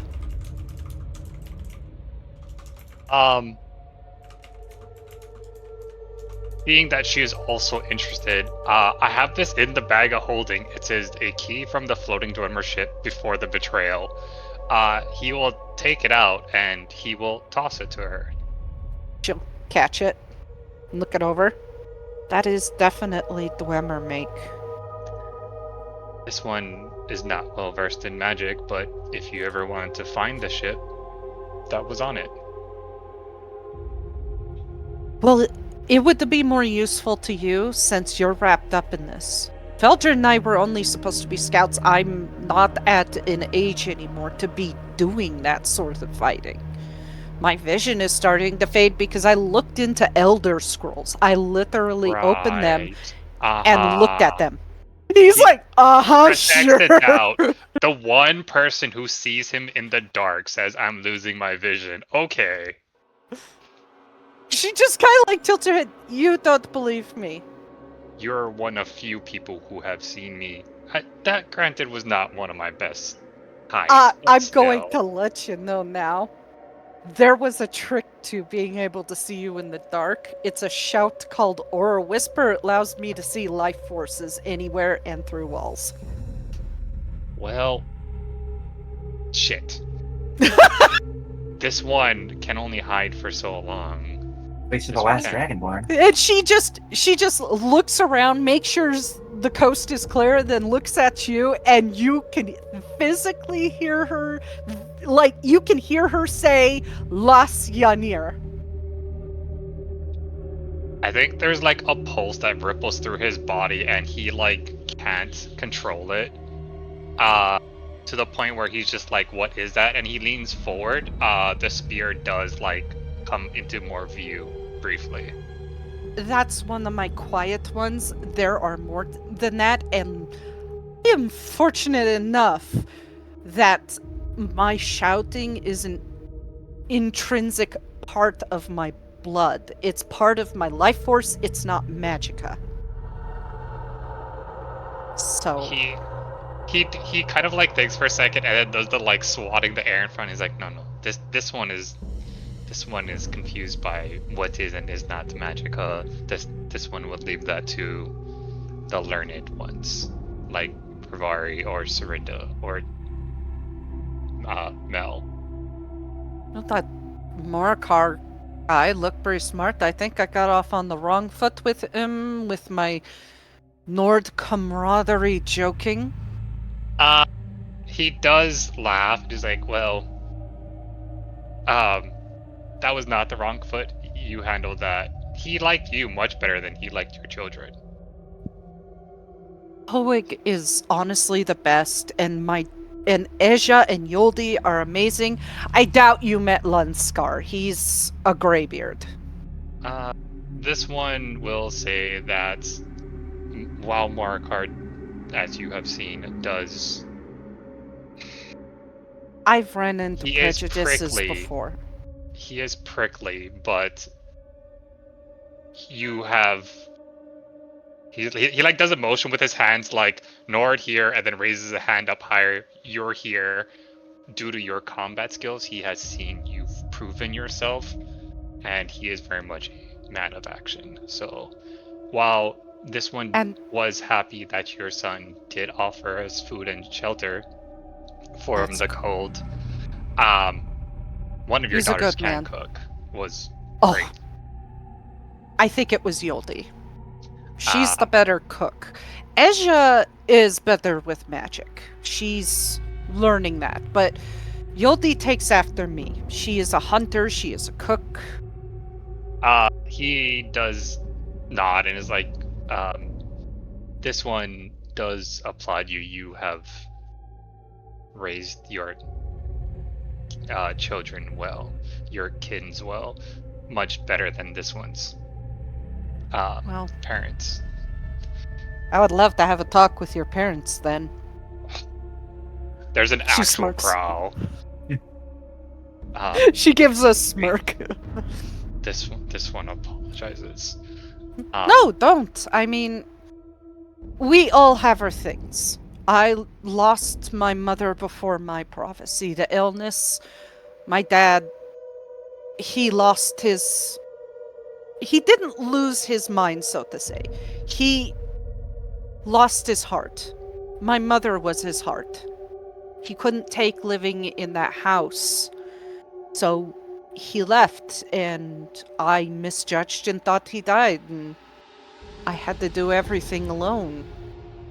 So we all have problems with our parents, and Ulfric, he was a good dad, but he had his problems as well. He thought he put too much pressure on Hoig, and on top of that, he had his own prejudices against Altmer. So, Well, I doubt you or your husband ever have told your children, why are you not like the other one? Why don't you do better? if Ulfric had done that, I would have shouted to him through a wall. But- there's a brief like smile as like, okay, +1. She's gaining points as like she's a cool mom. Like She's he can a talk to her. fiercely protective dragon mom. Yeah. Oh shit. There's a moment where he has an insight where it's visible on his face. And he looks to her like, I have to tell you something, but I don't know if you're gonna like it. What's wrong? Hmm. You have a look on your face like when my twins got in trouble. This don't shoot the messenger, but this one might have information you may not like. And what would that be? Remember how the others were mentioning how several important people were being sent away by Amphilius? Aye? One of the earlier jobs was also to give him a letter from Amphilius, which we found out later were some scrolls that sent to different people to different realms. She pauses. Oh, he's been planning this. Is there anything else unusual Amphilius did? He tried. Clearly used you completely. He sent you to the airship only to send you... She holds up her hands like, out here. And he had you deliver letters to my son in anybody else, or just my son to really drive the dagger into my back? He will do his best of like, she's obviously on the up and up, so he will name the people we've give letters to, but then he will also add, we were also tasked by your eldest to take, I believe it's to take one of his siblings to Amphilius for school, right? Yes. Her color drains from her face, and it drops. Ezja. Oh, God. No, there's a chance. So Do you have that list of names? Bill. I- Or is that on him? And she points in Morikar's direction. Shakes Morikar her head, sneezes. points to Serinda. Oh. Actually, to try to redeem himself, he's going to try to sneak away, and then also try to sleight of hand the book from Serinda's belongings. without Roll waking sleight of him. hand against Serinda's passive perception. What is your passive perception, Serinda? 15. He has a pretty good chance. Okay. Alright, I have a plus 11 on this. Don't fuck this up, my guy. I saw the 26. 15 on the die and I knew you beat it.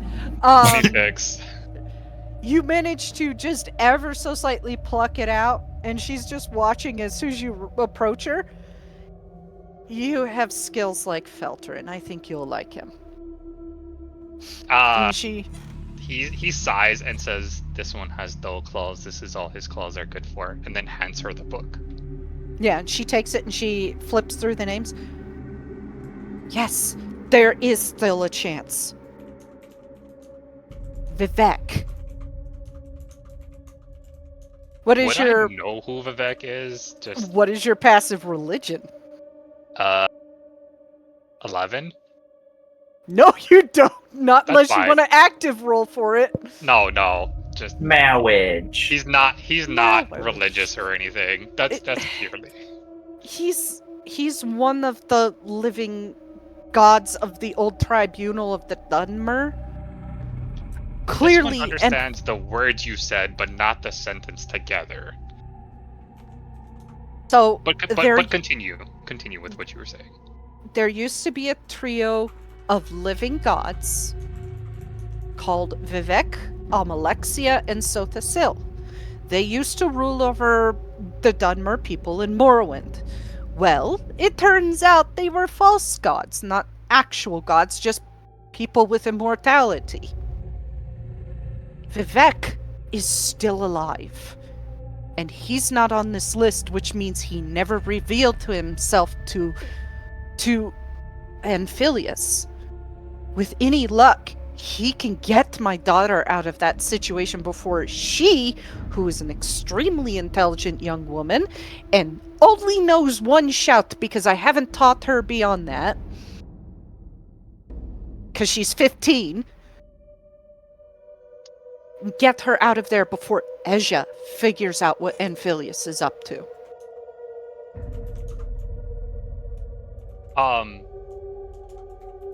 He has this look of like, great, more allies. But then the words that actually come out is like, this one has heard of magic. This one thinks it's called sending or message. Is it possible for our? Oh yeah, you can't do that. Here's the Sorry. problem.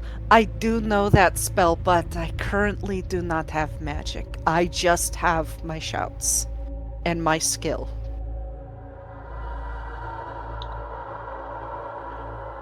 Well, hopefully the next location realm we go to, you will be able to get that back and can start coordinating, I guess, with the others there. You mean she has this look like she wants to die? Man, Marco. He reaches over and like flips the pages, but also points to Vanis's name without saying it. Oh, yeah, him too. Yeah, that would work. He would probably be more willing to help than him. It's true. He did. He does briefly mention of like, oh yeah, he did help us get our memories back. What did you do to lose your memories? And you start going into the explanation of that. It's a very short of like, we were in Malakath's realm, went into a cursed area to get somebody, came back. That He explains. mentions he forgot his sister, but then most of us got our memories back. That explains Volendrung. I did earn that from Malakath. I just left it with the tribe because do I look like somebody who uses that type of weapon?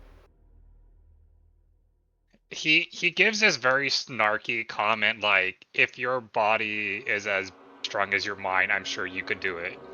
Oh, I probably could if I used my dragon aspect shout, but that wears me out, especially at this age. He just shrugs of like, Sure. he's just like, I press X to doubt on any time this woman says I can't.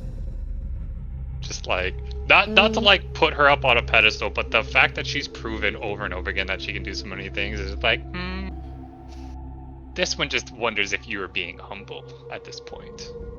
It's less being humble or bragging and more of knowing one's limitations. And that's fine to know your own limitations. Like I said, I can't do magic right now.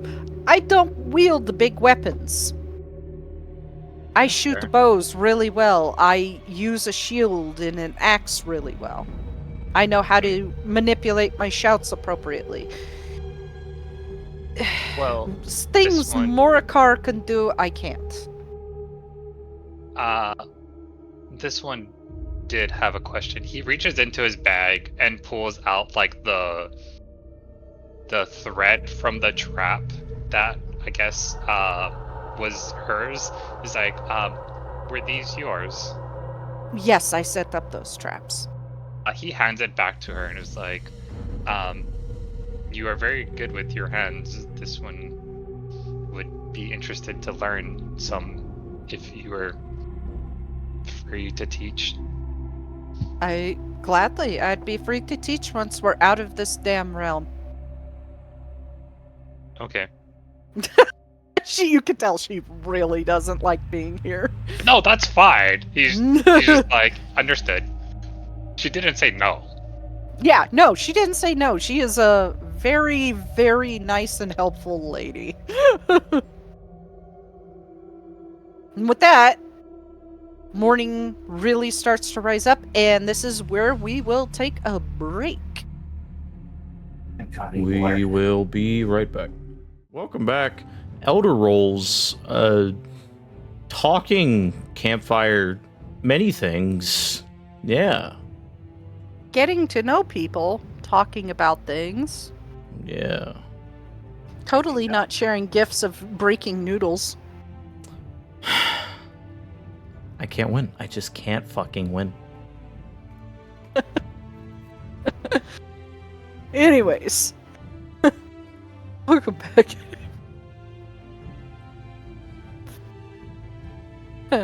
Anyway, sorry. Yes. We're sharing gifts. And as morning rises, everybody slowly wakes up. Arin has begun cooking a breakfast. She pulls out like a little pouch of a flour mixture and some dried berries, and she starts making what is essentially pancakes. She's a mom. She knows how to handle these things. Morikar wakes up. I don't know what these people like. Pancakes. Sees her making breakfast. I win this time. She smiles. He scowls, but she can't see it. Because of the beard. No, because of the wolf head. That's his eyes aren't in his beard, soul. Come on now. No, but his mouth is in his beard. Part of scowling is the face, like the whole face. Well, it's a good point. He's scowling, so she can't see anything. Alex sticks his head out of his tent. Holy shit, do I smell pancakes? Good morning. I've learned one thing very quickly as a mother. When you have 4 kids and none of them can agree on food, pancakes. I may be crazy, but I won't turn down pancakes. I like the way you think. Stares at Calyx, remembering that he literally made pancakes in the ash pit. Given how polite the gesture is being, you can tell that it's Velva's fine. Well, she's never met Mel, so. Well, I meant the others, but yeah. Is Serinda up? Yeah. He's probably one of the last people to wake up, Cool. unlike So, him. I guess if he's the last one to wake up, Jar would actually come to get him. And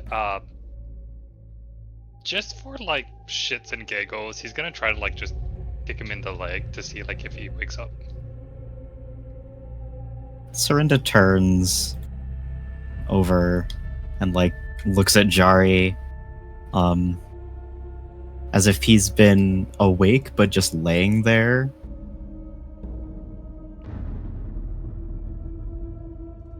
Are you awake? Or are you just staring into nothingness? Daydreaming. My eyes are open, aren't they? You can sleep with your eyes open. This one has Kind seen of. people do it. I can't have a conversation while I'm sleeping, though, can I? He like sits up. She walks over with 2 plates of pancakes and holds them out to both of you. I mean, he's not wrong. I've seen Odoving sleep with his eyes open. It's kind of creepy.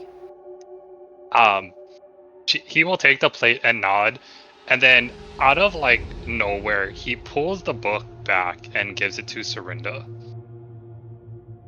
Serinda, like, I needed to see it. I needed to check for a name. We'll talk about it later as a group. Serinda furrows his brows and kind of like, huh? I Well- don't remember giving this to you. This one did not want to wake you, so he So borrowed you it briefly. You stole it from me, is what you're saying. No, We this one gave borrowed. it back. Borrowing inherently means permission. You stole it from me. This one did not want to wake you. You were sleeping. So you stole one- it. This one did not look into your bag. This one just went for the book. I'm not mad. I'm kind of impressed. Usually I'm a lot more vigilant than that, and he'll reach and take the book. He does hand it to you without issue. When Serinda says you're normally more vigilant, he's just is like... He looks at it, but he's just like, "You glad your favorite color is orange and not red?" And then he will turn to leave to go get breakfast outside. No, she brought you a plate. Well, sorry, I mean eat breakfast outside. Yeah. And then she goes and she plates up a couple more, hands one to Calix and then one to Morcar. I want to apologize for my comments yesterday. It's kind of Nord tradition when you make a new friend, you rib them a little bit. He stares down at her, and she can see his eyes. He has the same 1,000-yard stare that he has before, and he takes the plate. I'm aware. Fresh start. He gives a nod. Goes and sits down. Offers a plate to Mel, who she still thinks is the boisterous doll because she doesn't know Mel. Thank you. You're welcome. So, I will do the talking for this one since I'm wearing away to protect myself, but Jari's made me aware my daughter is at the Arcane University. Eja.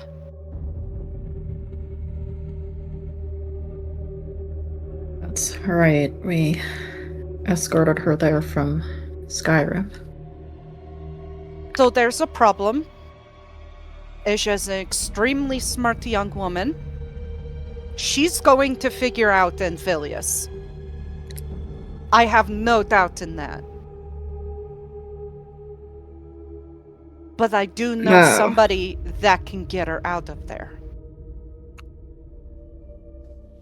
And who would that be? Vivek. Any of you with, like, proficiency in history or religion would know who that is. Do I automatically know what that is? Because I was alive. Yes, because you've met him. Despite my proficiency, could I say Morcar does not know what he is, considering backstory reasons? Yeah, Thank you you. can. Awesome.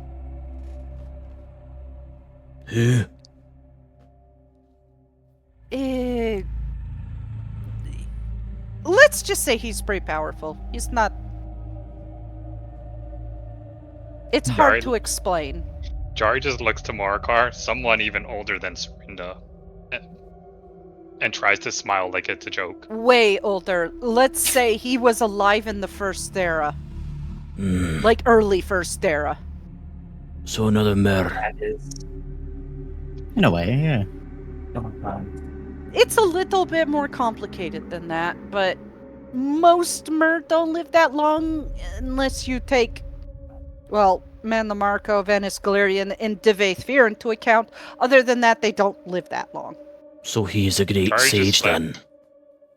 That's a lot of people, now that you mention it. False god. Imagine, if you would, a Mer who saw through reality and ascended himself and his siblings to godhood. Not exactly. Well, he doesn't have to know the whole history of it. Well, your information is slightly out of date. He didn't actually achieve godhood. He tapped into a heart of a god to get godlike powers. So He's not really a god. So he is a false prophet. There are many of those. Yes, I suppose you could say that. He's trying to repent for the things he's done, like kill his best friend. But, you know, it's a complicated situation, and it would take way too long to explain. Funnily enough, we got into explaining Vivek in Sunday game, and it took up half the game. Lamau. Serinda will, like, hold up a finger, get up, walk over to his tent, fetch one of his older journals, flip to a page specifically on the living gods, and hand it to Morikar. Yeah. He'll skim through them.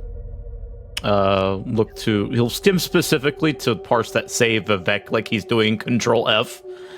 And he's just like, He'll hand it back. Wildly out of date, but basic Of ass course. Vivek knowledge. Basic ass Vivek knowledge. Very good, very good. He'll hand it back to Serinda. And he is an ally. He's looking at Arn when he has that.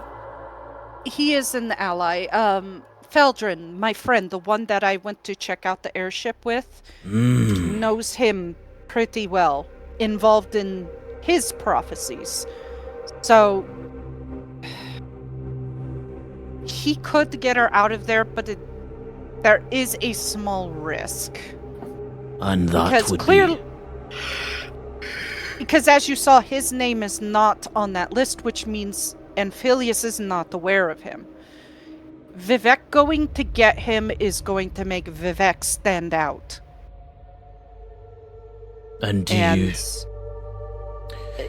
he kind of does stand out a lot. What if he just sends a friend or someone else he knows? He doesn't need to go himself, right? Problem with that is all of his friends are here in Oblivion. Uh-oh. So he is practically Deve- useless then. No, he has power. He has the ability to do it. It's just there's a chance he could get caught there because of the way he looks. Because when I say he stands out, he stands out. I believe you, but how are we going to get a message to this? He's remembering where he is. Mer. We have to wait until we get back to Manlamarco's moon. And that's the part that kills me because Ezha's 15. I only ever taught her one shout. She is... She wasn't ready. Have faith in your blood, Nord. She is very wise for her age. She is. She's extremely wise for her age. And that's the problem. She's going to figure out the Amphilius. Well, if she's as wise as you say, then she'll know to keep it hushed about it. Yeah? Aye. If she's a smart girl, she'd know that confronting him off the bat, especially with so many people missing, is not a good idea. Not to mention Well- this artifact he apparently wields. Which artifact? Looks at Serinda. You never told her he has the Staff of Chaos. I don't think Serinda knows he has the Staff of Chaos. He knows it's a staff. He doesn't know what it is. You were I think. in that. Yeah, you were in that room when he used the staff to channel that massive soul gem. Yeah, but I don't think like Serinda knows specifically that it's the Staff of Chaos, unless you want me to roll for it. Yeah, I'd say go ahead and roll for it as you replay the events on the Here, airship. I'll do this. He will look between the two spellcasters specifically, and also look at Mel. Do you want me to do Arcana What- or history for that? Same here. Either, whatever's best. Thank I God. would honestly, I'm gonna say. All right. Thank you, Serinda. Bruh. I'm gonna Bruh. shoot myself. You can describe the staff. Arin So- is a history buff.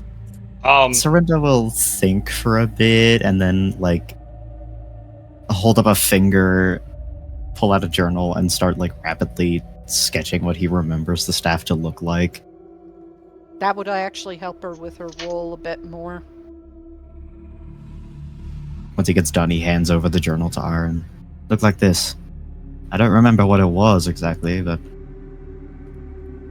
Would we remember that those were the pieces we found for him? Yeah. Jari would chime in that it was in pieces and he put it together. You see the color drain from her face when she sees the picture. Oh, shit. Mm. The fucking Staff of Chaos. Oh. Does Mana Marco know about this? Yes. No. I thought we told him. I don't think we did. I don't think you did. we didn't know what it was. Yeah, we only know Yeah. we handed him a powerful artifact that was a staff, but we never really told him Yeah, what it you- was. And he's in Mana Marco's mindset would be like, there's a ton of staffs like that. I'm holding one of them. Yeah, Hmm. exactly. Okay, never mind then. Considering none of us know what it is to begin with, you know. That's Yeah. true. I mean, to be Oh. fair, he's also the only one helping us, so if he asked a question, Jari would have probably just been straight with him of like, he's not like Serinda doubting of it if he asked for details or whatever, he would have tried to describe it. Serinda will shake his head. Mel with That is a extremely dangerous staff. That was actually originally broken apart by, like, I'm trying to remember. Was this in Daggerfall or Arena? Stuff of Arena, I Chaos, think. Arena Oh, Yeah. it was an Arena. Yeah. was the main plot of Arena. Yeah, Jaeger Tharn and all that bad business. Jaeger Tharn and his shit and Jaeger Meister Tharn. What were you gonna say? Sorry. she's What? gobsmacked right now. She is now. You've never seen a hero look scared. Serinda gives her like a weird side eye. She looks scared. I don't like that look. Speak, Um, woman. I faced plenty of things. I've faced off against Hermaeus Mora. I faced off against Harkon, a ancient vampire lord, and I've also defeated a demigod in Sovngarde. Mm. That thing scares me because that is the staff. Mora does a hand motion as like, are you gonna elaborate? So it can essentially warp reality.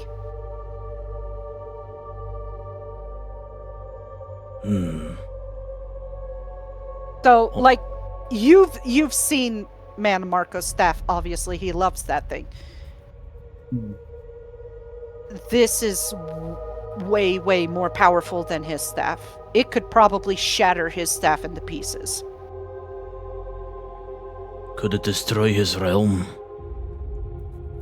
Oh, if it's able to remove magic from people when we're intrinsically meant to handle Magicka, yeah. It could destroy everything. Um, It could rewrite everything. Here's the thing, and you might get this, and she points to you, Serinda. Some scholars believe it's the Staff of Towers. Serinda goes like pale. Concerning. I think, like, I don't know. I feel like Serinda would have some basic knowledge of the towers, considering. She goes and digs around in her pack, and she starts pulling out stack after stack of books. The thing we never went after last campaign. I'm so confused. I can't figure out what I'm allowed to know or not. Books. When I say she is a history buff, she's a fucking history buff. She's a bookworm. Mel approves. She goes through the books and then pulls out one, holds it up. This one. She hands it to Serinda. And basically, like in the first few pages, it discusses the Staff of Chaos, that it's also called the Staff of Unity and Chaos, the Chaos Staff, that some believe it's the Staff of Towers that was created by the alien Lord Anumaril in the early First Era, and later used by the Marcotti Selective for the Middle Dawn Dragon Break, which broke Akatosh apart and created a nearly 1,000-year event of time being out of sync. Serinda will, like, read the pages, and the, like, concerned expression on his face grows with every passing, like, sentence. I was gonna try to, like, sneak Fun fact, inside and read guys. it as well. He'll Sunday shift and, game. like, hold the book Sunday- towards Mel. Sunday Game still has not figured out this bit, so they don't know how deep this goes. Keeping our track record of getting into the plot knee deep first, really early on. No, We're not so you, good at this. Morikar. You lost the plot. I'm aware. Damn it. It was pretty funny. It was depicted on Alduin's wall, where I found out what my prophecy was. And, like, if you turn to, like, the back page, you will actually get what my prophecy was. Alright. I'm trying turn to the find the page. exact wording for the prophecy for Dragonborn. Prophecy of the Dragonborn, there it is. Unless Mel goes for it, Serinda's not gonna look. Yeah. Mel will definitely look. Mel, you will see the words, when misrule takes place at the 8 corners of the world, when the brass tower walks and time is reshaped, when thrice blessed fail, the red tower trembles, when the dragonborn ruler loses his throne, and the white tower falls, when the snow tower lies sundered, kingless and bleeding, the world eater wakes, and the wheel turns upon the last dragonborn. And she points to the first line. 8 corners of the world, that's the Staff of Chaos. Fascinating. Fascinating and also extremely terrifying. As if I didn't have enough existential dread. Yeah, No and way. to not add more existential dread, but you did hand that to Anphilius. Well, I didn't. These knuckleheads did. That was about the time that I fell through reality and ended up on Tamriel. What a fine time to rejoin reality, right? Sure. You notice she did not bat an eye at you saying that. She'll believe anything at this point after reading 3 Elder Scrolls. It's not like we knew what we were giving him to start. That is true.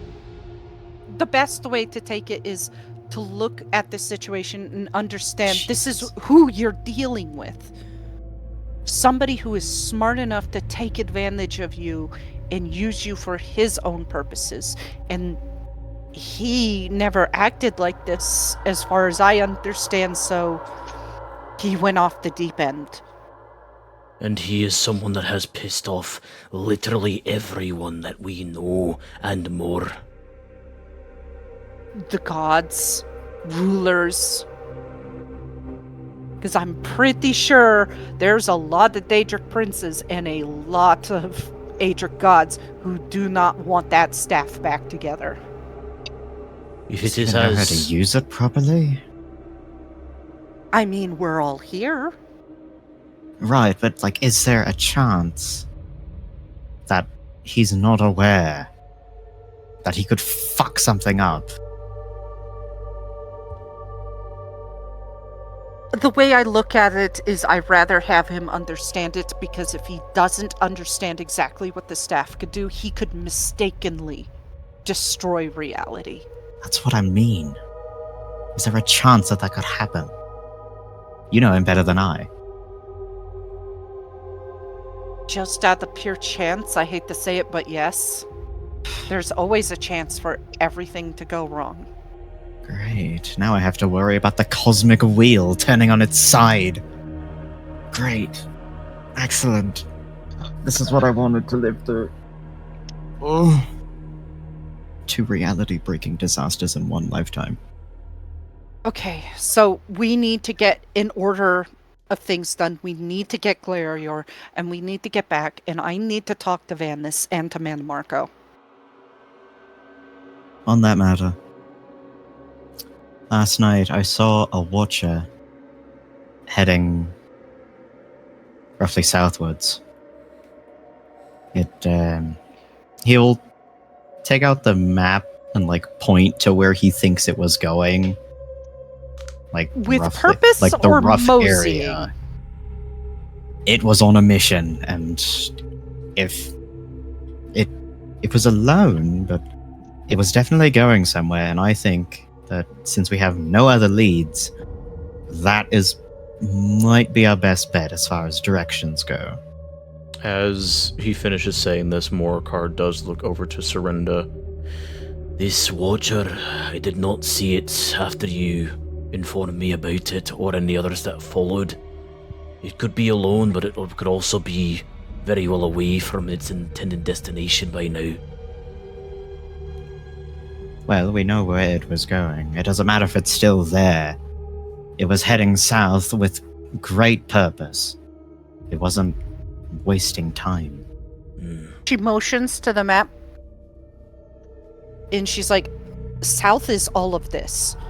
So it could have been heading anywhere south, but with purpose says it was given a command by Mora. Yes. We do have a little bit of time, but we do need to try and get to Glarior. But if we can get our hands on those glyphics, we can find Glarior easily, without drawing suspicion. And where Assuming to? that getting the glyphics in the first place will not draw suspicion. True. Either way, it's a huge risk. And Being here is a huge risk. and we don't have a lot of time. If no one knows where the glyphic is, we don't have time.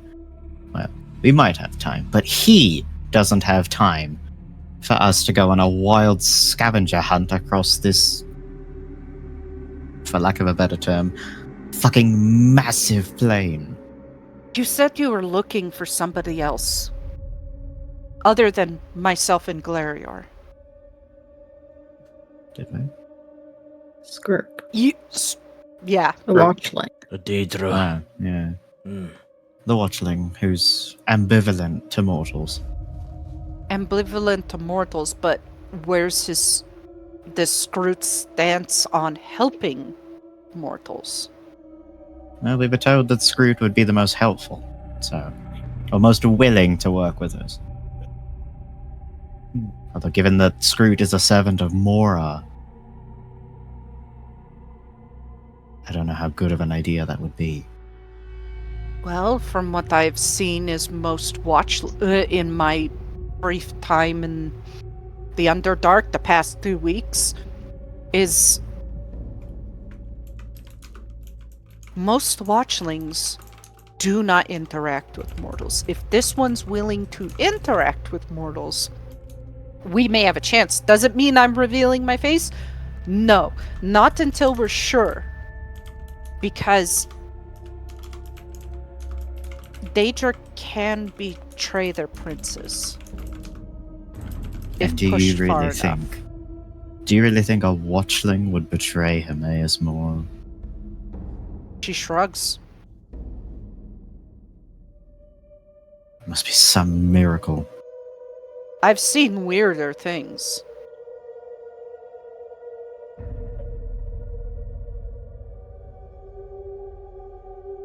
I mean, there's a dragon called Durnavir that served the Ideal Masters for eons. He betrayed them to help me.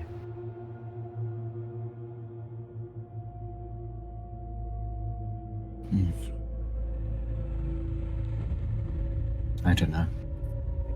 I'm not sure how I feel about trusting a Watchling. Well, let's not trust right out the gate. Let's at least approach and feel her out. You don't need to trust them, you need to use them. That's it. If this Watchling does show signs of not really being fully on Mora's side, we might be able to give this Watchling an out. In such a way, I feel just mentioning that he glances around, that we know something is wrong. He points to the sky. He didn't show up at the party, and we know something's happening. That's already been enough to set a lot of Daedra and people on edge.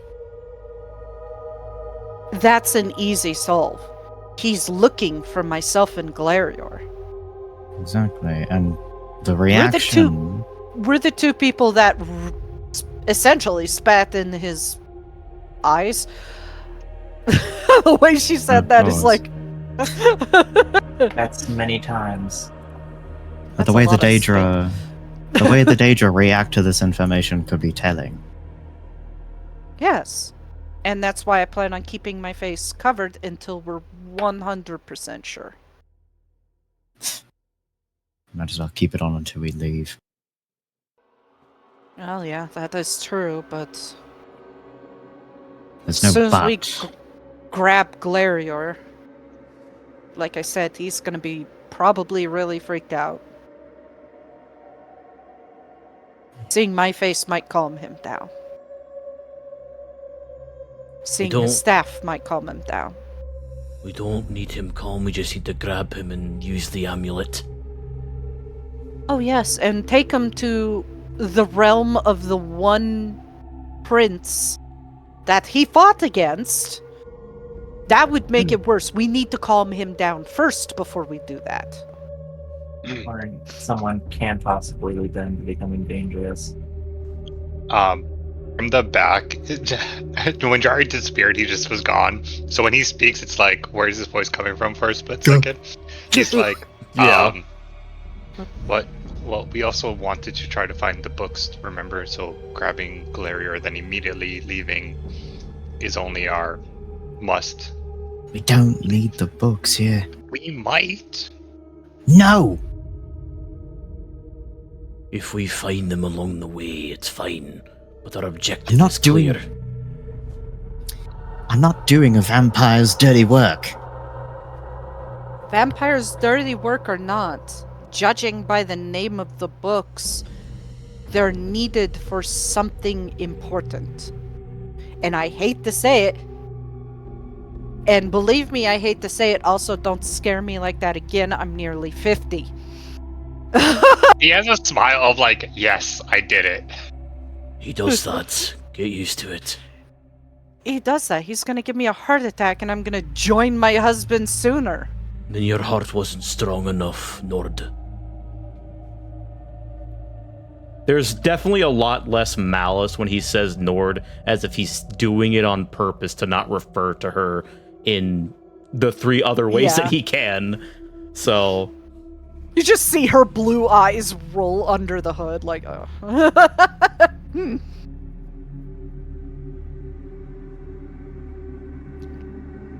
Well, we could talk in circles about this. I think our best bet is to aim for Glarior, but using the resources that are possible to be used, such as books, the glyphics, the Scrut, we should also look for them along the way of trying to find them, because you may have stumbled into me.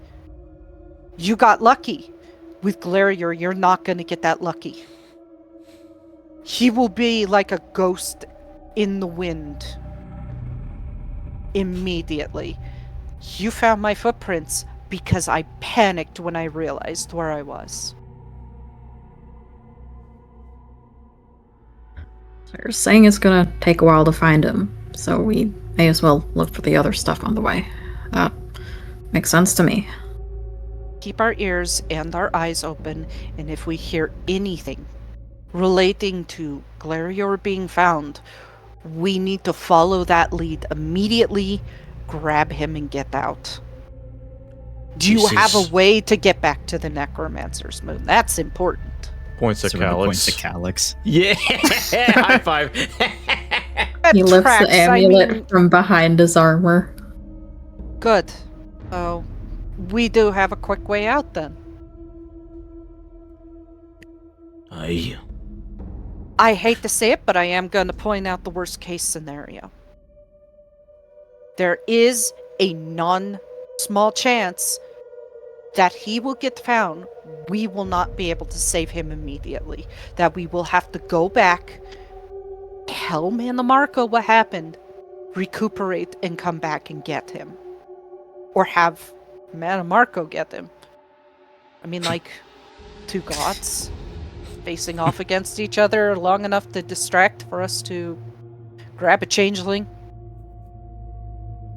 And how willing will he be then? We can do what Mannimarco likes ifs. displays of power. We can do what ifs for hours on end. Where are we going first? I think your original idea of Cypher's Midden is a good one. Then let us go and talk along the way. She stands up and collects her things.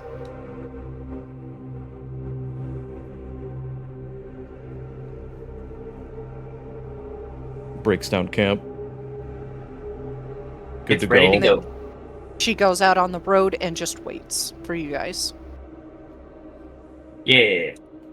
And at this point, you can see that underneath her hood, you can see, even though she has her braid wrapped, like, around her neck, it is poking out a little bit. It's so long. Long ass hair looking ass. Long ass hair looking ass. She doesn't Long ass hair looking ass. I like Yes. I like to say she hasn't cut her hair since her dad died.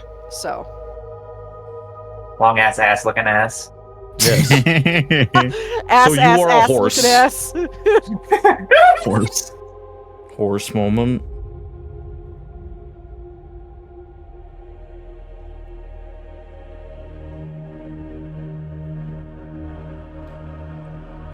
And when you get to Cypher's Midden, she stops outside the town.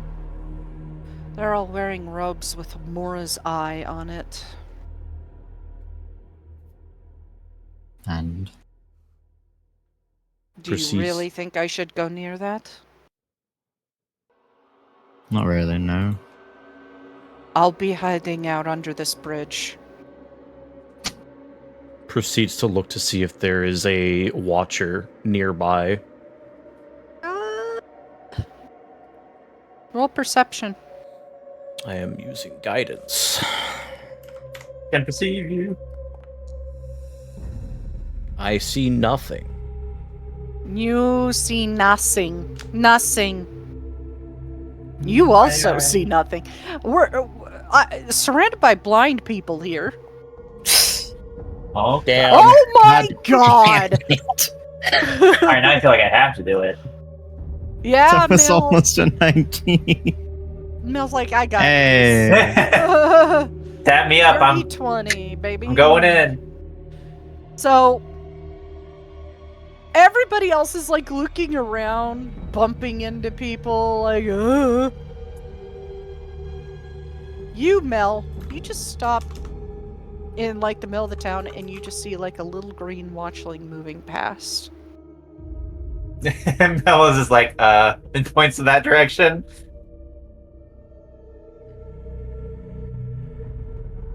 Is based on the shopkeeper's description of Scrut. Does it match? Yeah, there's quite a few green watchlings, but yeah.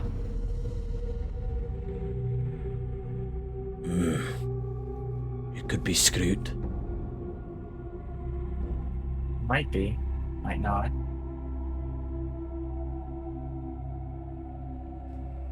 Serinda will No. walk up to the watchling. What to say? Morker also walks up to the watchling. Watchling stops, one of the eyes on its back looks up at you, then turns. Its little tentacles tense, waiting for you to speak. Who are you? Why? I'm looking for someone. Yeah, I suppose I can help you find someone. I mean, I'm good at that. Do you know the watchling named Scrut? Yeah? That's me. Great. Looks at What Serinda. can I help you with? Claire, you've been looking for me? Yes. Fuck. I go about this. Christian Serinda, have you met Scrut? You said you haven't been to Apocrypha, so no, right? He hasn't been to Apocrypha, no. But Scrut has been on Tamriel. Yeah. Do you want me to, like... In the expansion that shall not be named.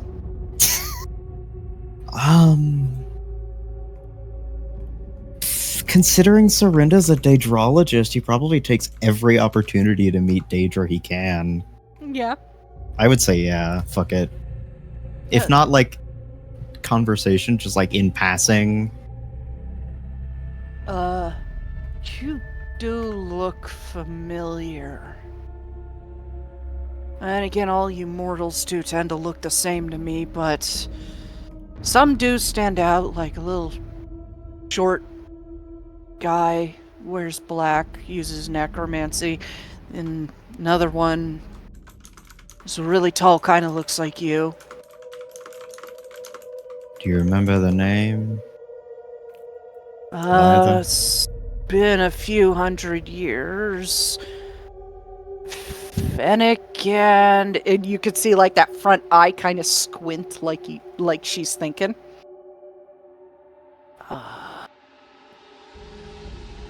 Serinda?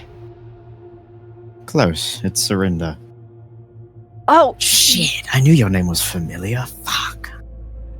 it's good to see you again. How are you still alive? Mortals are very squishy.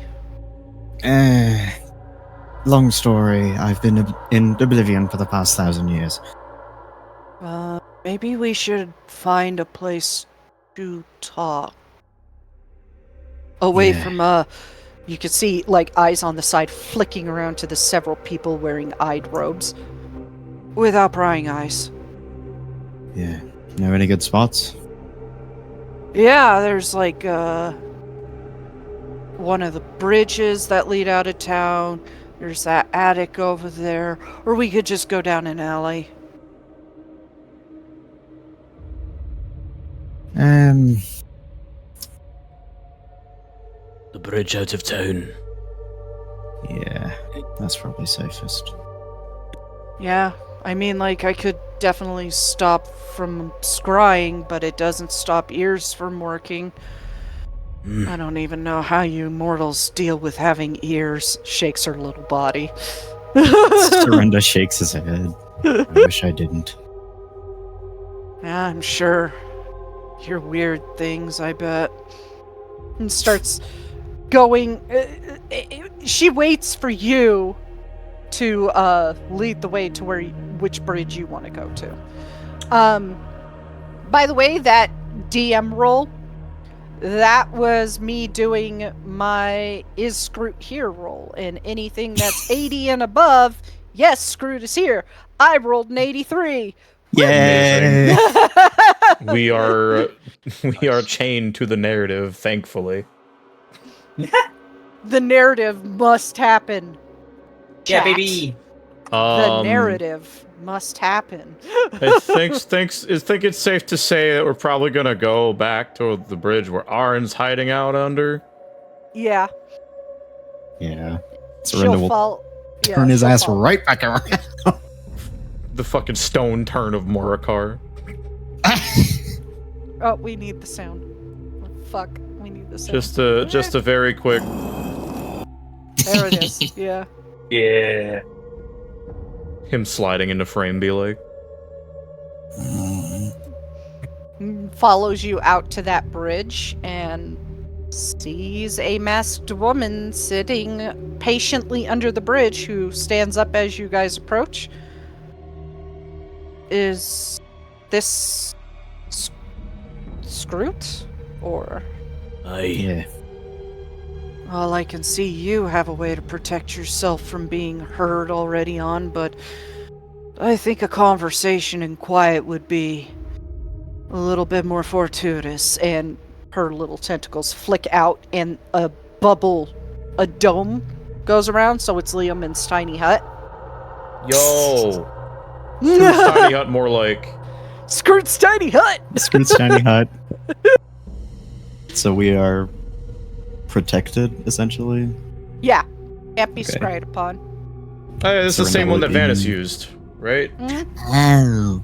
Pretty Yay. much, yeah. Scrut's tiny hut. It's on this Tiny edition. Hut. Surrender immediately turns to Scrut. We know Mora's missing. Well, missing being the operative word. He's not missing. He's gotten a little overly obsessed about a certain thing lately. And what do you know of this thing? Well, I know he's looking for two people that really pissed him off in recent years. And And are you loyal to this cause? not really. I like mortals. They're interesting. Like the He's insider? tasked me to look for them. Yeah, inside checker. He's tasked me to look for them, but I've been kind of trying to waste time. Roll with a d4, or you'll get guidance. And I'll also, can I give him advantage for that? I don't know if I can for an insight check. No, because that's what I call like the personal and not the physical. Hey guys, help me! Physical, yeah, physical rolls. I feel like That almost rolled to a 1. Amazing. I'm rolling well tonight, guys. I am only good at combat. That's the only thing I'm good at. Get back to fighting, fool! Give me Come on. then. That's not great. You will once Manjari. I finish this next map. I have several maps finished. But... No! Oh. No, the 19! I have a DM to the rescue. Give me a sec. Come on, Mel. Mel, Yeah. please. Guidance All right. to For Mel doll to do slash it. Mel. Let's get Mel to do it first. Come on, before girl. I All right. One Get a settle the D4. RN. Yep. Believe in the me that believes in you. Hell yeah, Nox. Okay, Arin's gonna insight check this bitch. D4 to Arin. Oh, D4 to Arin? Sure, we'll throw the D4 on there. Why not? Yo, God, we look had at an extra that. on our ass. Oh my gosh. That's a whole 29. So can I play the not one as the previous question I whispered to you? I didn't see it because I was looking at charts.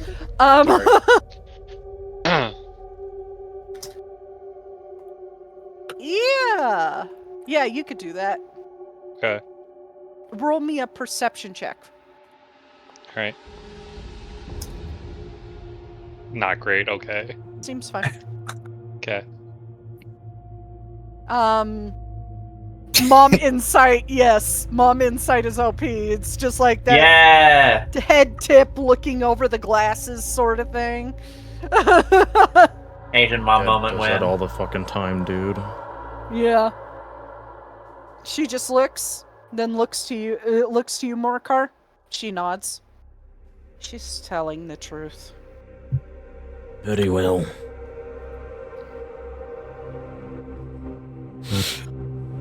I mean, like, he's gotten really obsessed and...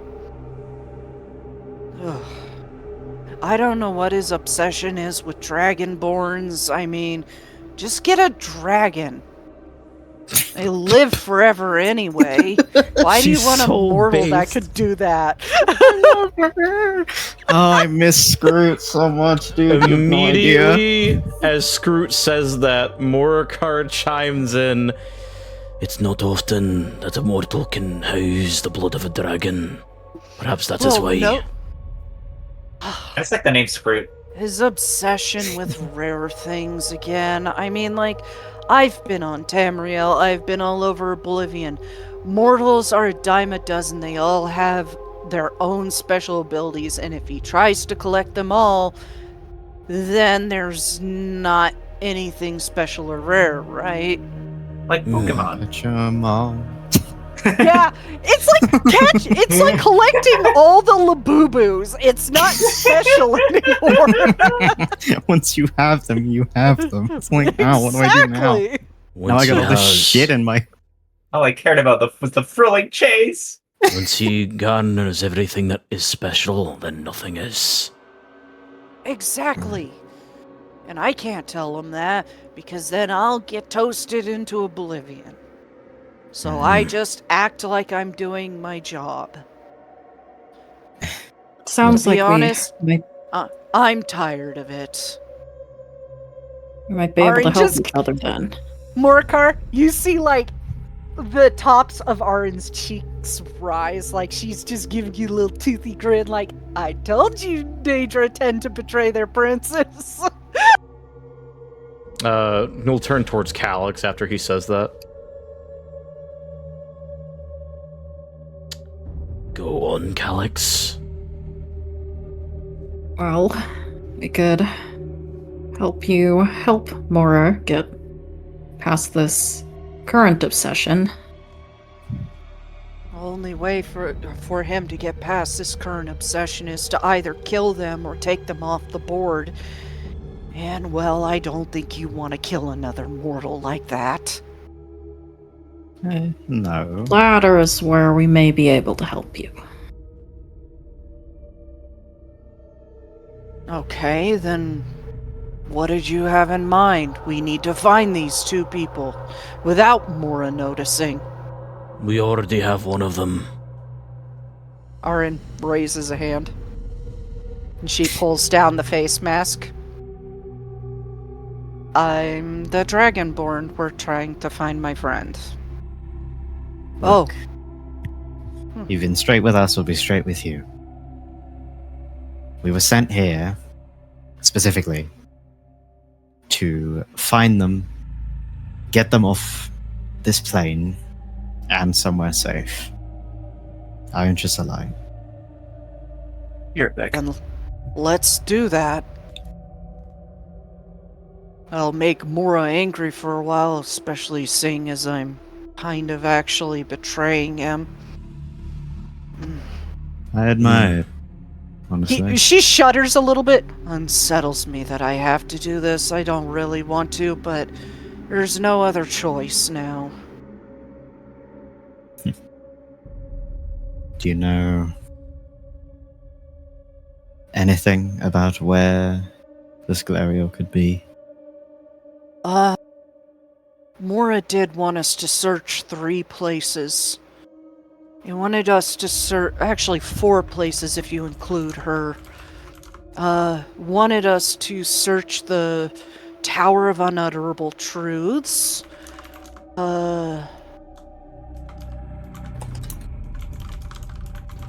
She seems to be like, one of her tentacles twitch in thought. The Tranquil Catalog, the Underweave, or the Infinite Archive. And really nobody's going to the Infinite Archive for obvious reasons. There's a reason it's called the Infinite Archive. Right. Well, we've already been to the Underweave. That's where I was. What are the chances that he's at these other places? According to Mora, pretty high. 2 of the places are blank spots. I mean, every Daedric realm has spots that are not visible. And the other 2 are just hard to work through and would take time, which means if he's in those places, he has time to prepare. You know Glarior Mossing? Yeah, actually, I met him briefly. Is he the type to do that? Yeah, he's definitely the type to use his brains to get out of the way. Then Granted, which of at these... the Sorry, go on. Granted, at the time, he was working with Mora, and then shortly after that, Mora got mad because he shirked away Mora's whispers and went the changeling route. And which of these 2 places would he have the most time? I hate to say it, but Infinite Archive or Tower of Unutterable Truths. I really don't want to go to the Infinite Archive. We'll go there last. Right. Get the shorter ones out of the way. Tower of Unutterable Truths it is. What about those glyphics you mentioned? You said Which that we collect glyphics? them. Well, looked us through into. Knowledge, fate, and thought.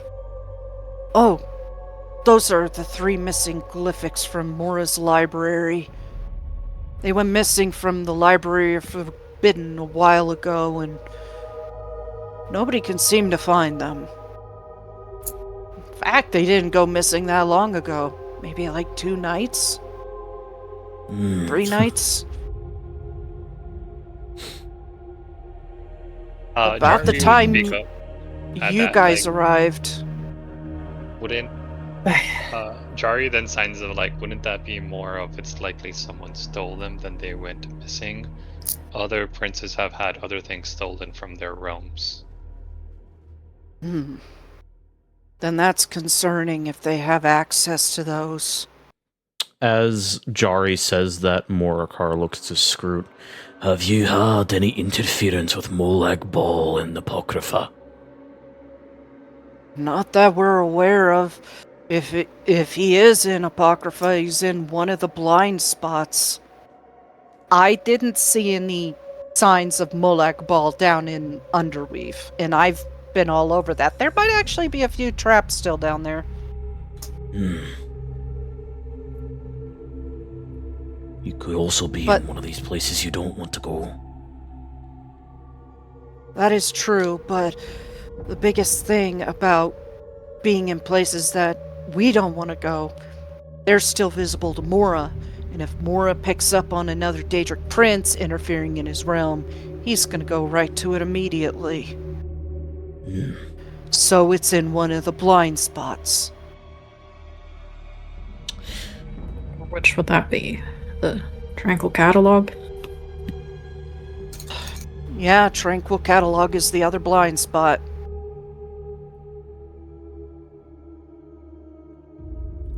The seekers that are there are kind of wild. So, just as a refresher, the books that we need to find, or can find rather, it's the studies of the liminal barrier, the catalog of the events regarding the dragon break, and then the rituals and transportation, correct? Yes. Okay. Scrut, who happens to be a cataloger. Yes. Would That's know. why I was literally about to ask, as Morakar would say those books in that order from memory. These books are they in any of these locations by chance? 2 copies of the first one is in the Library Forbidden, 1 copy of each in the Tranquil Catalog. There may be like a copy of the 3rd book up in Phantom's Drift, but don't go there. So 1 copy is of each of them is in the Tranquil Catalog, you said? Yeah. Unfortunately. Last we checked, about 127 years ago, anyway. Nope, they're still there. One of these locations is where Glarior could possibly be. Ah, that is true. As for the glyphics, I might be able to buy us some time. Let me go report to town and let one of the Daedra Mora know that the glyphics could have been stolen. That may distract Mora for a little bit and buy us more time. Sounds like a sound plan. Jari speaks up to Scrut. Would it help to know of like which other Daedric prince have had things stolen, so in case Mora wants to check on if it's true or not?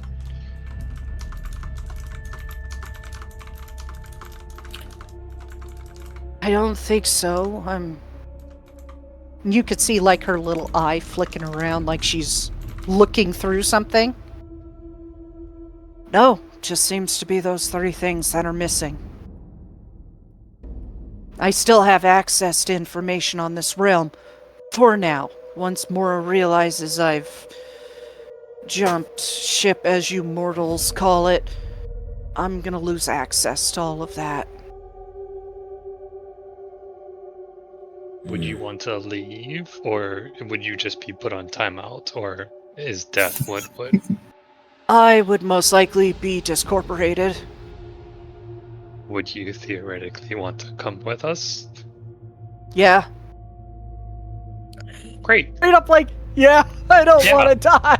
Sarinda, gives her a bit of a grin. Then we have a deal. You help us, we get you out of here, yeah? Sounds good. This was my plan all along. Groot's freedom. Yay! Screwed! Jari would look to the group and say, well, the Tranquil Catalog seems our most bang for our buck, or bang for our gold, for lack of a better word. It's possible you find the person we are looking for and the books all in one spot.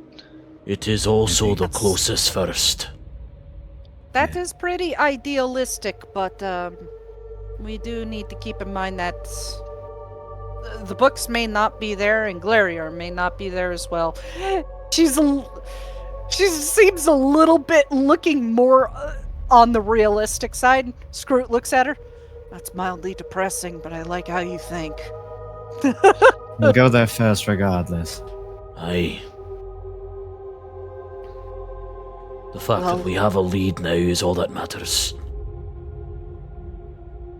A lead it is. She pulls up her mask. We will meet you outside. No need. Drops the dome. Let's keep the talking about things to a minimum. Okay. And then she scoots off real quick. Done. Aha! And we move with pace. hmm Or And- I mean, Jari would be like, we're far enough out of town that like, would it look odd if we start moving quickly?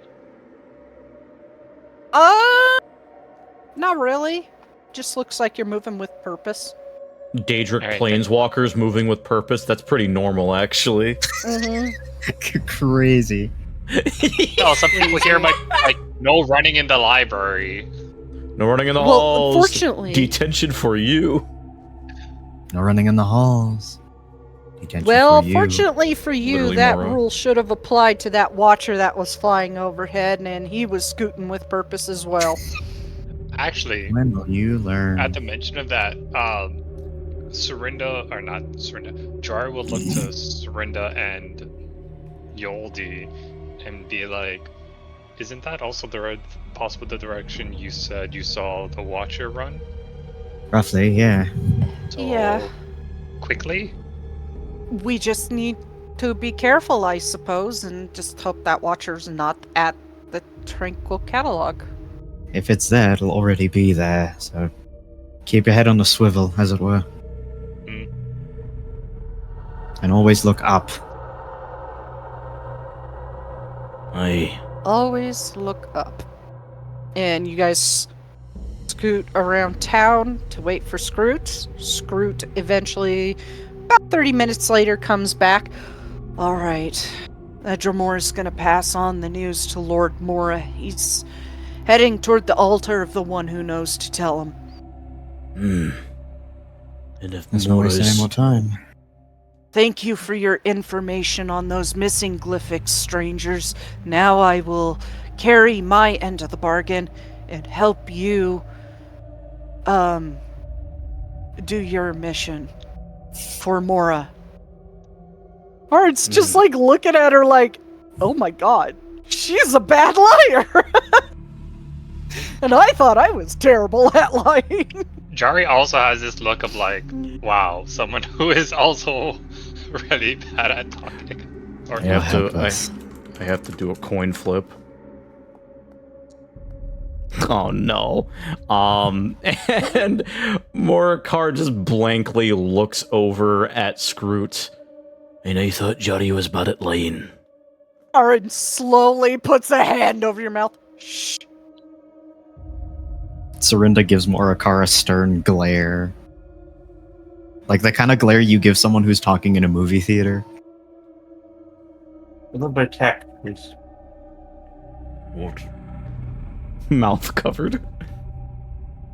And you guys head out toward the Tranquil Catalog.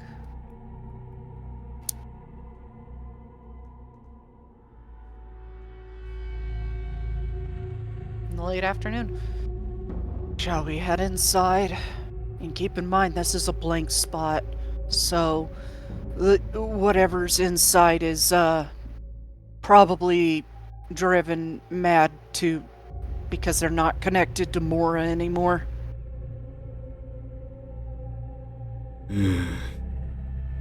So if the Watcher spots us, it dies. Oh, there's no watcher here. That watcher, I think went to the Sidereal Cloister.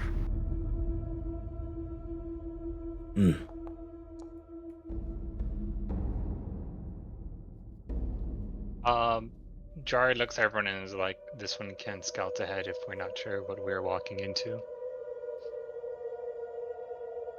Oh, it's not really gonna matter. Oh. We might as well all go in. Cool. Alright. Oh, I preloaded the wrong one. It's alright. Look how tiny Scrut is there next to Hey. Mora. Oh, she's wee. Oh, she's a little baby. Oh. I want to pick her Anyways. up like a basketball. Anyways, with that being said, this is where we'll end today's session. I knew it. Yippee. Yay. I mean, look Alright. at the size of the map if you scroll out. So much fun we had. Yeah. Oh, we can do it. You think I'm gonna run that tonight? Yeah. Jesus. Like 3 more hours. No, I'm kidding. 3 more hours. Probably longer. Because there's Alright. definitely gonna be combat involved. Hell yeah. Yay. Yay. Yay. Yay!